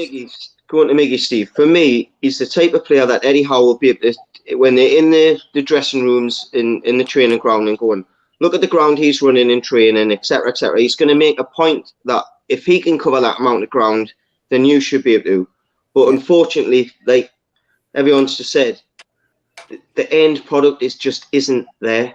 And unfortunately, sometimes I've worked in places where people are more talented than I have, so you've got to work harder to try and keep up with them. But eventually, they go ahead of you simply because you're not as clever or you're not as good as what they are at that sport. You've just got to accept it. Unfortunately, we've got to. As much as we'll buy into him, he's always smiling, he works hard. He loves playing for Newcastle, no doubt. It's mad, isn't it? How many all of times us do we love normally playing say for that we've got Newcastle, players but we're not Premier League ballers. We don't have quality. Yeah. It's simple as that. I think he could do well somewhere else. It wouldn't surprise me if he was like at somewhere like, I don't know, maybe Shakhtar Donetsk or something like that, like maybe a big club, because clearly he can play for a big club. He's got work rate and all that stuff, but not Premier League quality for me. But it's hard to say it's hard to say bad things about Miggy. It sucks, but it's just honest at the end of the day. And same thing about Chris Wood. I think his work rate's good, but quality is a question. Would you have brought Gale on instead of him? Why not? I don't think Dwight Gale's very good. I think. Sorry, man. I think anytime he's been subbed on this year, he's looked anonymous. But to be fair to him, he hasn't had much actual game time, like where he's played a full 90. I don't even know if he has played a full. I think he played the full 90 against Burnley in the Carabao Cup earlier in the year with the 0-0.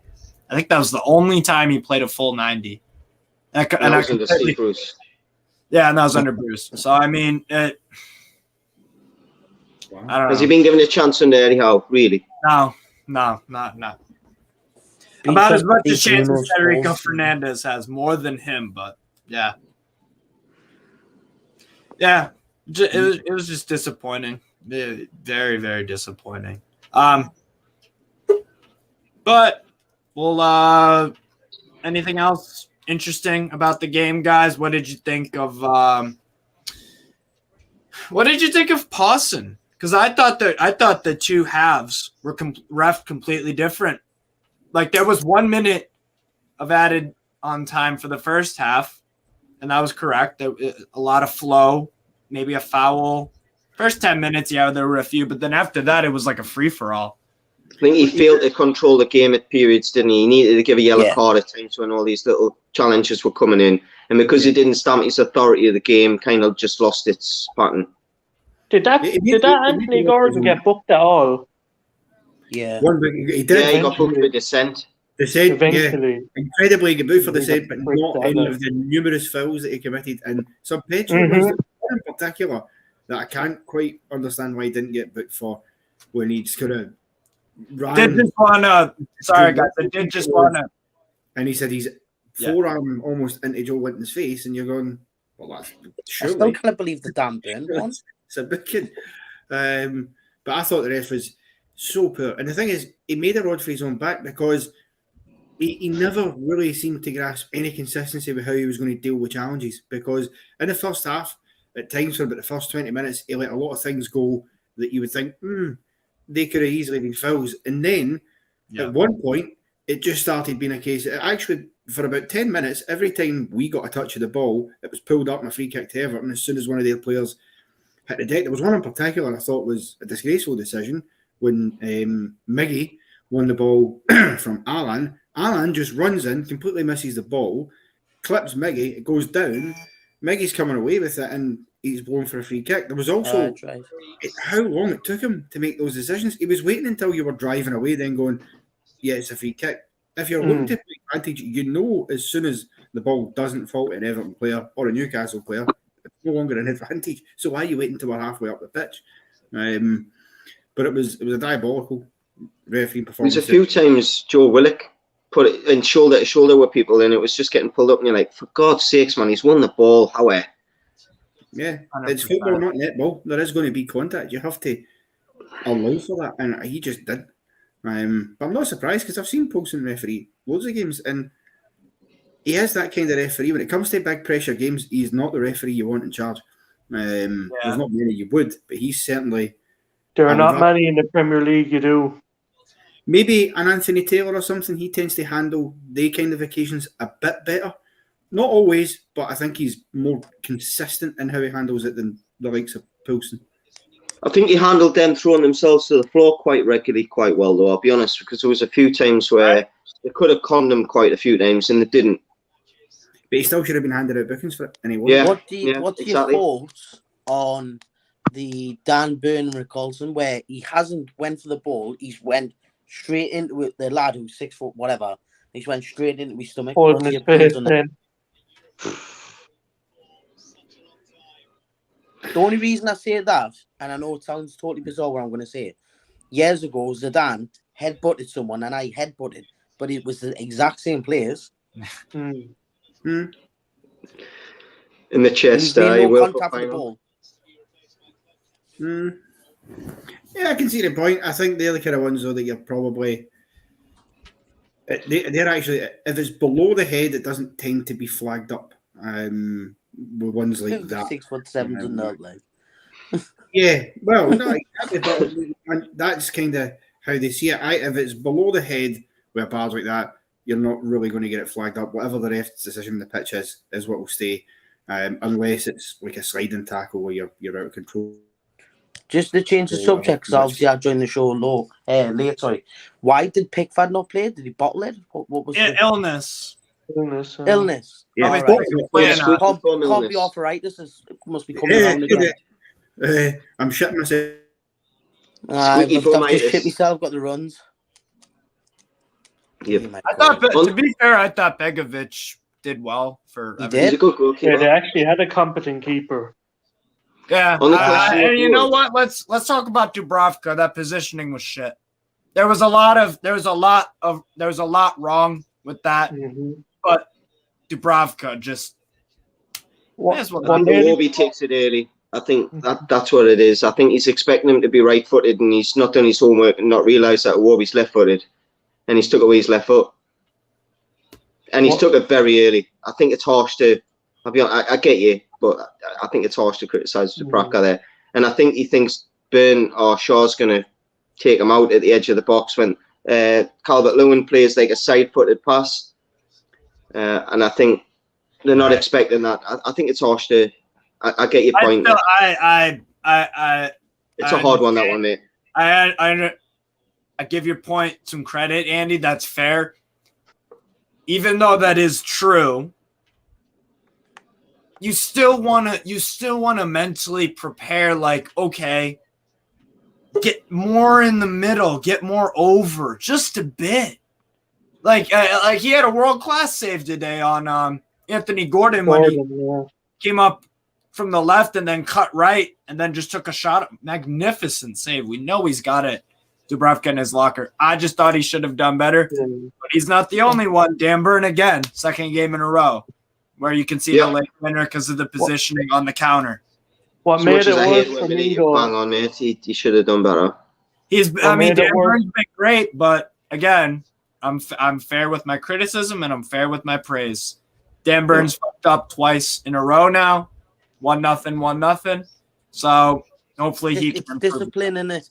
They've got a man down. They're playing high. The lines went high, and we're being caught out. It's simple as that. Mm. It's unacceptable for that all to happen, by the way, too, when we are a man up.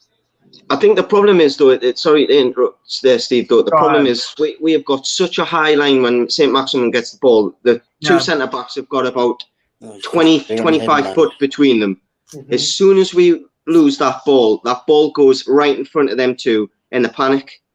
Yeah. And then there's one pass in, one to the side, gone. There's only probably 3 passes from ASM losing the ball to the shot.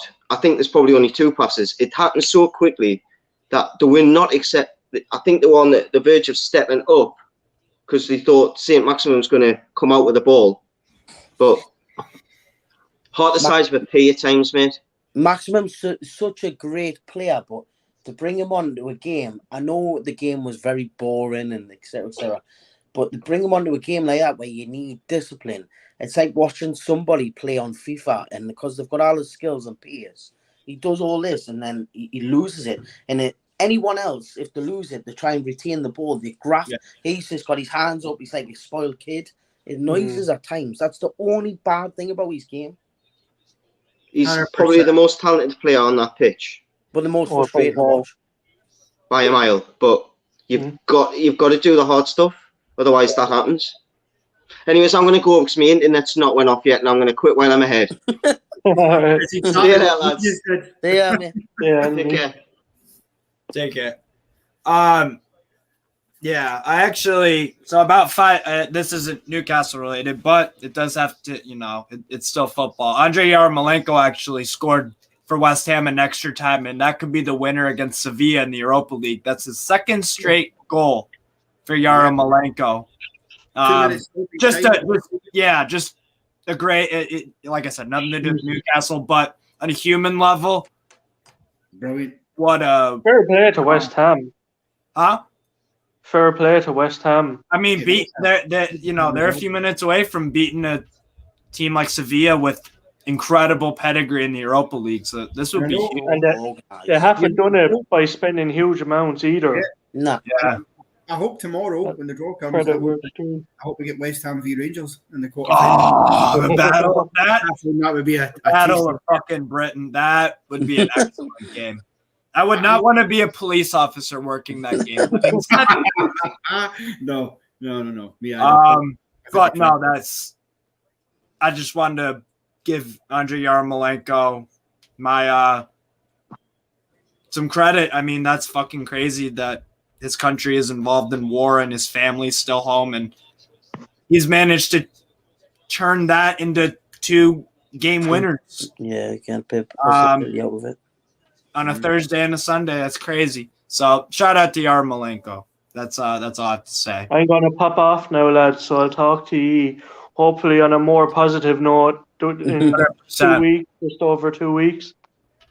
100%, Dylan. See you then, lads. Yeah, man. Yeah. Let's look at some comments. Dubravka is too timid since his injury. No, I don't know about timid. I don't know about I don't know if we could say timid. I mean, let's be honest here. Last Thursday, Dubravka produced some top draw saves. No doubt about it. Today, I don't think he did much wrong. He handled, the corners relatively well. The goal, look, any goalkeeper in the world gets beat by a goal like that because when it's in that situation and the striker comes across you, as long as a striker you place it properly, it's 9 times out of 10 going to be a goal because you've gone across the keeper. And the thing is, Dubravka's done what every keeper does. You've got to come out and close down the player, and he did, but that does leave that gap. So I think that's harsh. I don't see what he done that wrong tonight. It's a fair comment, that last one about being more hard. I think that's what won Everton the game. I think the fans, they were tremendous. They were tremendous. Just because I'm on a Newcastle channel doesn't mean that other fans of other clubs aren't good. I think I love our fan base and all that, but I think Everton fans were tremendous, and it was just every tackle, weren't they? Yeah, they were like the 12. They were like the 12th person. Was them? They were getting behind it to the point where you could see some of their players were getting lost a little bit with the momentum of the fans as well. But that's what pushes you on. And I thought, they were up for a dogfight today. That none of their heads dropped, which I've seen Everton do on some other occasions. So I don't know if we got beat by the better side. It was so 50-50. It was ridiculous. It was a scrappy game that I think if that was at St James's Park tonight, right, and the game goes away, obviously you'd favor us. I think you probably would go on and win it, just purely because in that situation, that's where your fans absolutely. You imagine that game's played at St James's, they go down to 10 men. St James's Park would be erupting and would be pushing the side. And Everton fans done that. They kept their side going at a moment in time where they probably had every right to feel slightly hard done by and could easily have dropped the heads and went, this is done. I think it helps though when you've got 14 minutes of added time. I mean, which was the correct decision. Yeah, absolutely. Maybe I think maybe 15, but at that point you're getting 14 fucking minutes. Like, you can't win. If we couldn't win the game if that was 20 added minutes. Yeah, I at a certain point I'm like, we just don't have the firepower, and I didn't think Everton did either. I thought it'd be a 0-0. And I thought it would have been. I think reality set in about it was gonna. Newcastle weren't scoring. I think that set in at about probably the Wood chance. Where it bounced off his shoulder or something like that, and I think Begovic got a hand to it. I think after that, I was like, I mentally prepared myself. I'm like, yeah, we ain't getting 3. I'm sorry, we don't have our shooting boots on today. Any positives from tonight, though, guys? Any positives? I thought Joelinton was all over the place in a good way, and I thought Bruno Guimaraes, my fucking guy, thought he had some excellent passing. I thought he worked his ass off too, and there were a few positives from today. But what do you guys make? Any positives on your side of things? Performances. I think Joelinton. I think he's been absolutely magnificent. Since Eddie Howe came in, he's discovered the player that clearly he was at one point at Hamburg, and I think Bruno, some positives to take for Bruno. I don't think it was his most effective performance, but then that is only the second he didn't look out of place in the Premier League, but I don't think he was super amazing. I think his internet cut out, but go on. Yeah, we're having major internet problems. No, I think so. I think he's, it's his second start. He done well enough. It's tough because when you're playing a team who have the crowd so much behind them and are so deep and compact in how they defend, and then spring out at you with the kind of, because they do own some good players and some speed at Everton. Players like Bruno, it's just that bit more difficult. Fantastic play earlier in it when he got it to Fraser, and Fraser whipped the ball in, and Chris Wood in that moment should really have headed the ball across Begovic 100%. Instead he just headed it and he's in. So there are some positives there without doubt, and I think, as I said earlier, you have to take the positive from the fact that we are in a position now where we've lost the last 2 games in a row, but there is stuff we absolutely need to work on. Any other season, you would say, do you know what? We lost at Stamford Bridge and we lost at Goodison Park. They're not historically grounds that we find it very easy to go to. We've had some crazy days there. I remember the 2-0 down, scoring 2 goals in stoppage time. Could have been doing that tonight. But it's easy to, you can be disappointed but not disheartened. I still think we've got more than enough in the tank. And that's probably the main positive to take, that I don't think Eddie Howe will let the players get too down by it. I think he'll, get them dusting it off and go, right, we've got 17 days now, let's go away, do similar to what we've done the last time and just refocus and hopefully come back a bit better.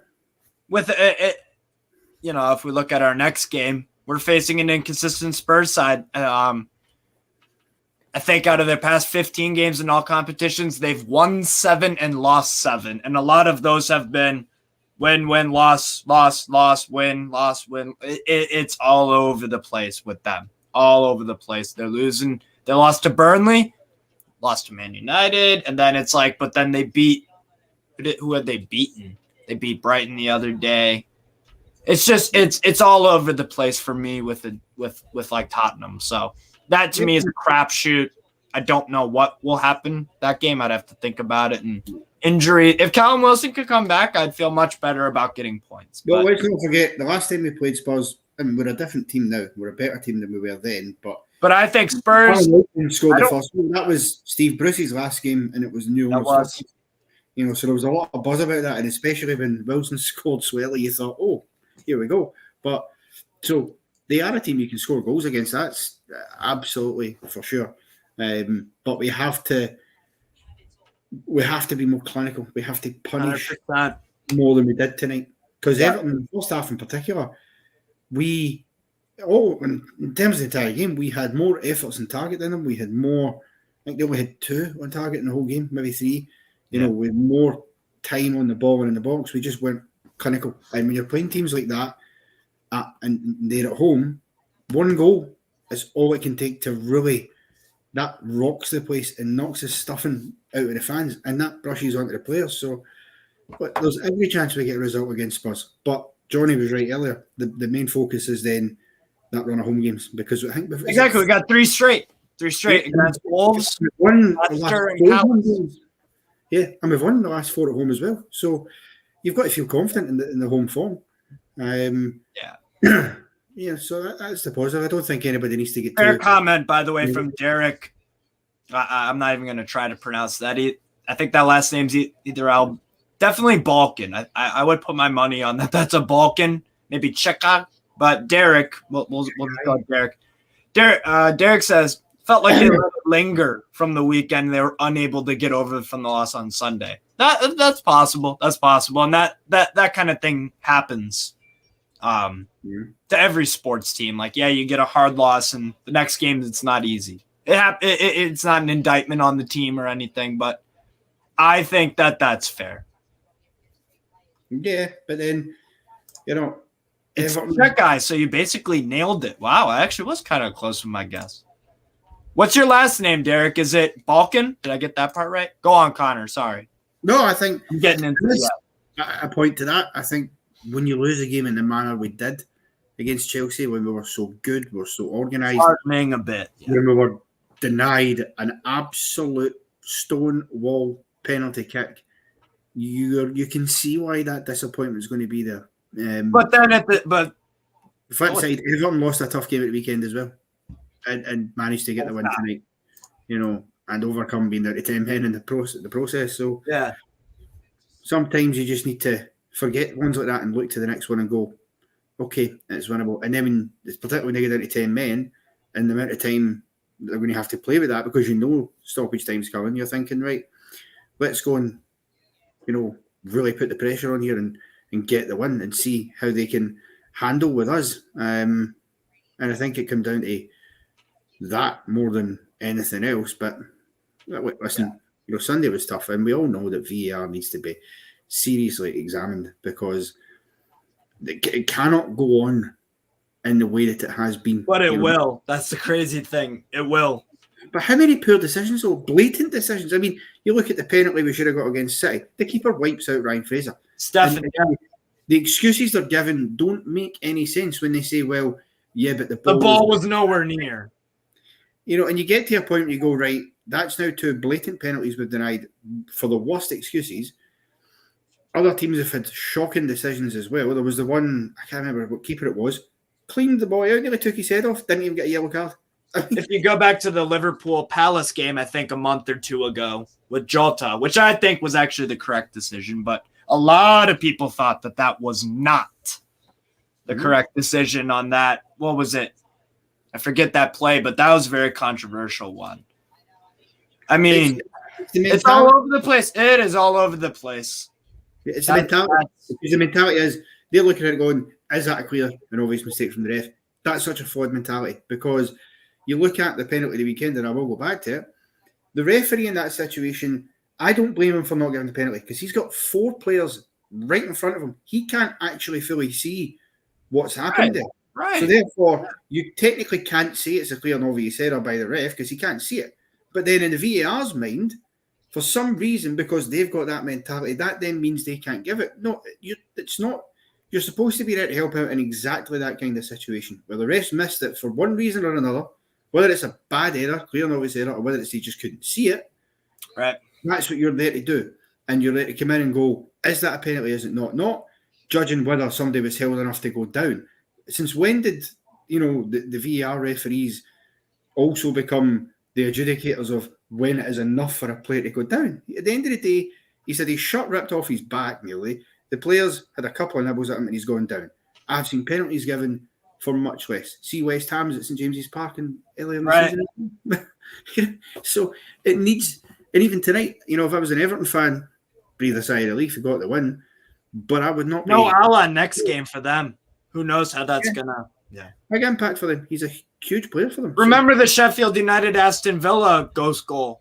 That pretty much, That was 2 years ago, 3, where it basically that if that goal was correctly given, that could have been the diff. I think it was something crazy like Sheffield United might have been in a possible European contention spot, and Villa could have been relegated if that was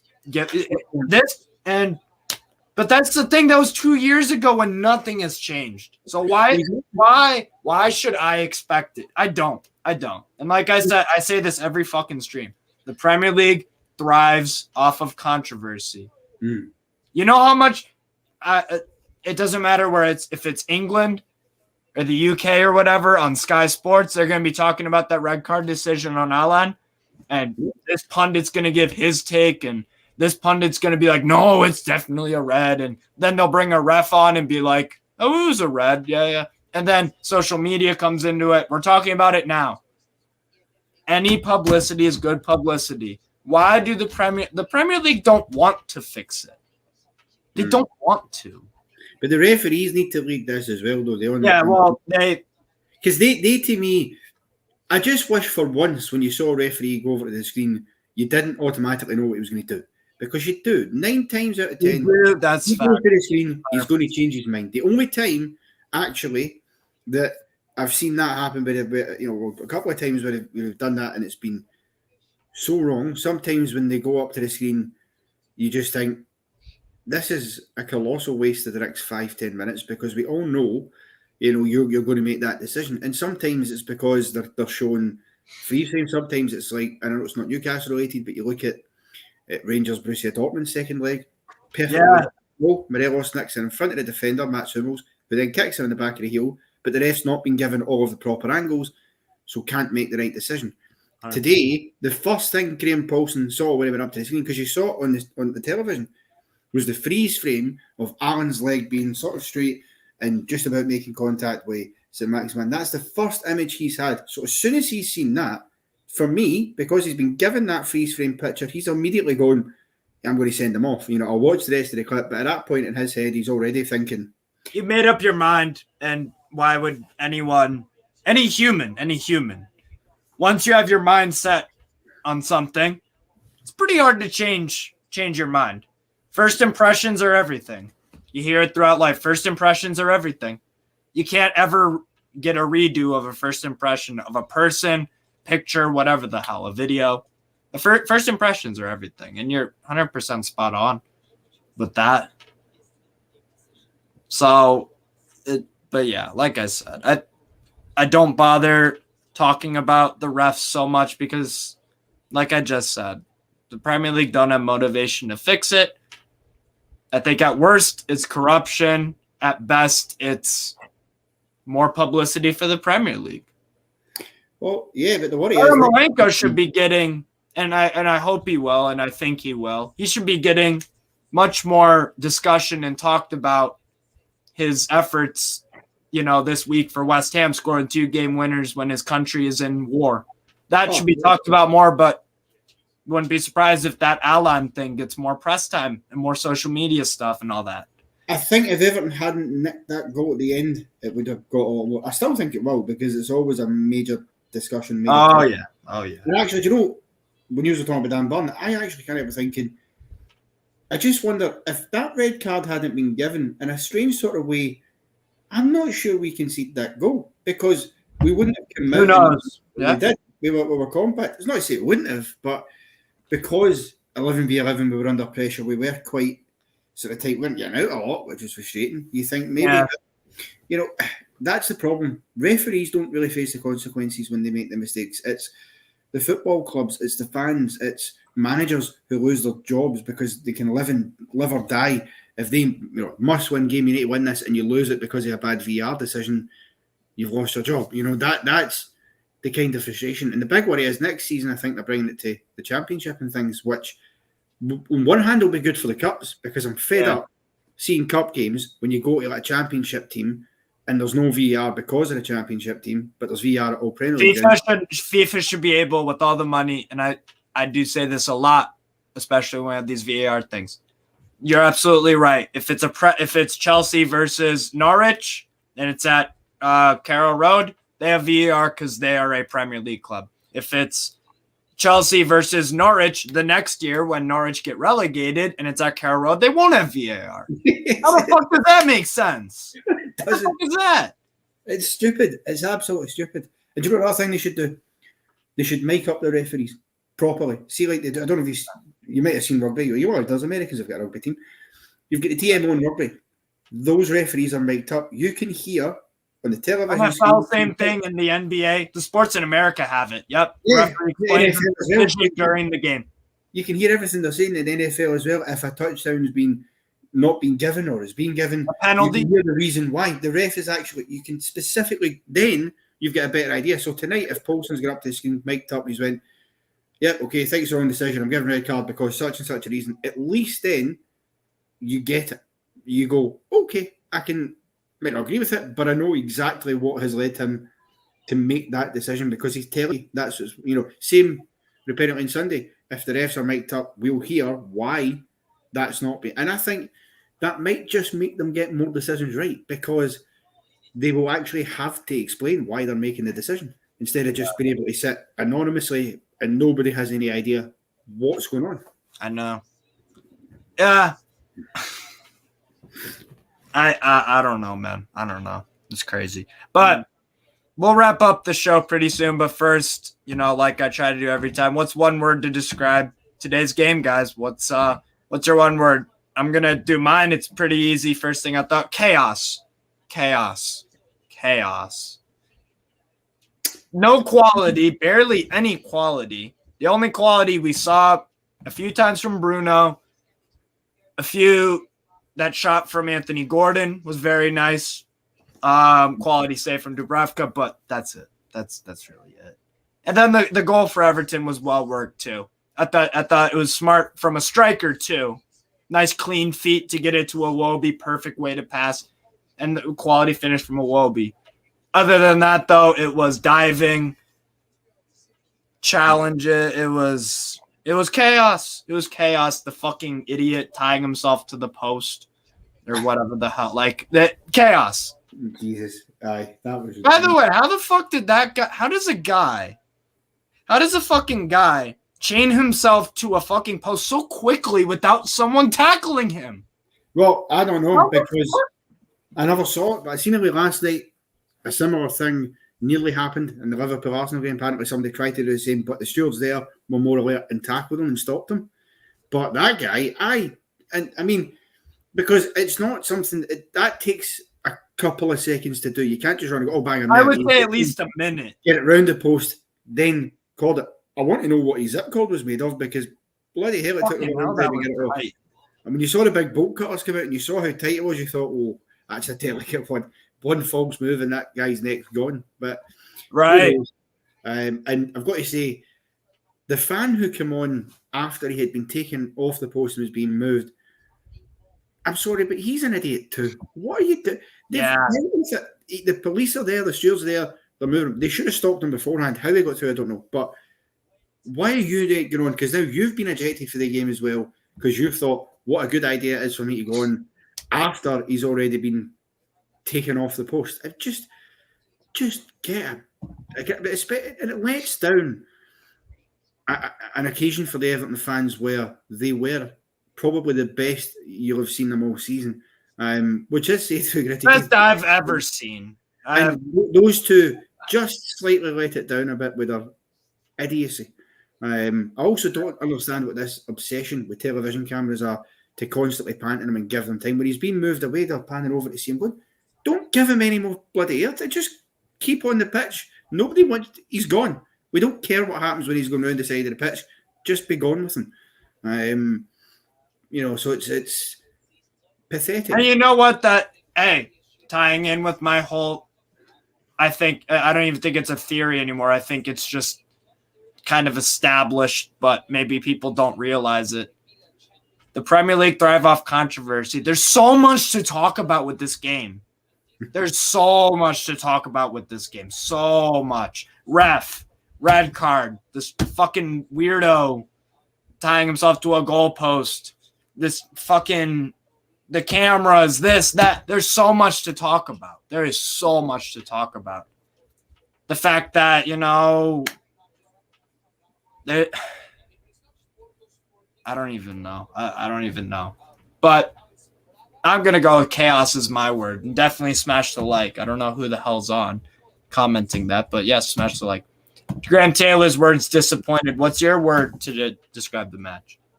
Madness. Madness. Utter madness. Same as chaos. Yeah. You could say disappointed in terms of the result, but the match as a whole, madness. For a game that lacked quality at times from the players on the pitch, it was absolutely bonkers. It was just mad. I don't even, as you say, the amount of talking points coming out of a game that was a relatively scrappy, on a knife edge, 1-0 win that, in all honesty, you wouldn't probably watch back ever again. You get that and you go, oh, goodness me, it was crazy stuff. Yeah, it was madness. That's a perfect word. Madness, chaos, shithousery. There's so much we could give. But housery of the highest order, definitely. Absolutely, especially Richarlison. That's another thing you could talk about for ages and ages that we'll talk about another day. But basically, to keep it short, Richarlison, you're a huge pussy. OneFootball sponsors Newcastle Fans TV, and here's a little video from that. What a January transfer window it has been, and I couldn't have got through it without the OneFootball app. The OneFootball app has everything you need, news, gossip, and everything in between. Lee, you've had the OneFootball app for a while now. How much do you love it? I love it. I'm just looking at all the confirmed transfers that have been happening. It's been a very busy January for Newcastle, and the stories are still happening, and it put all the articles together, so you don't need to look anywhere else. The link's in the description. Download the OneFootball app now. And thanks to the guys at OneFootball for sponsoring us. But yeah, guys, thank you so much for watching, and for everyone's comments, likes, subscriptions. That all helps the channel out. Yeah, and just a very brief final shout out to Andre Yarmolenko. I think that's a nice way to end it. I know it's a Newcastle. 100%. That's what deserves to be talked about. Totally. Congratulations to him. And listen, I think what a fucking guy. We all stand completely with him and the rest of the Ukrainians as well. So fantastic stuff for him. Absolutely delighted. Glory to the heroes on and off the pitch of Ukraine. Definitely. You got to fight on the pitch and off the pitch. And Yarmolenko, he's that fucking guy. So, yeah. But definitely, yeah, great way to end off. But, yeah, thank you guys so much for watching. Richarlison, you're a huge pussy.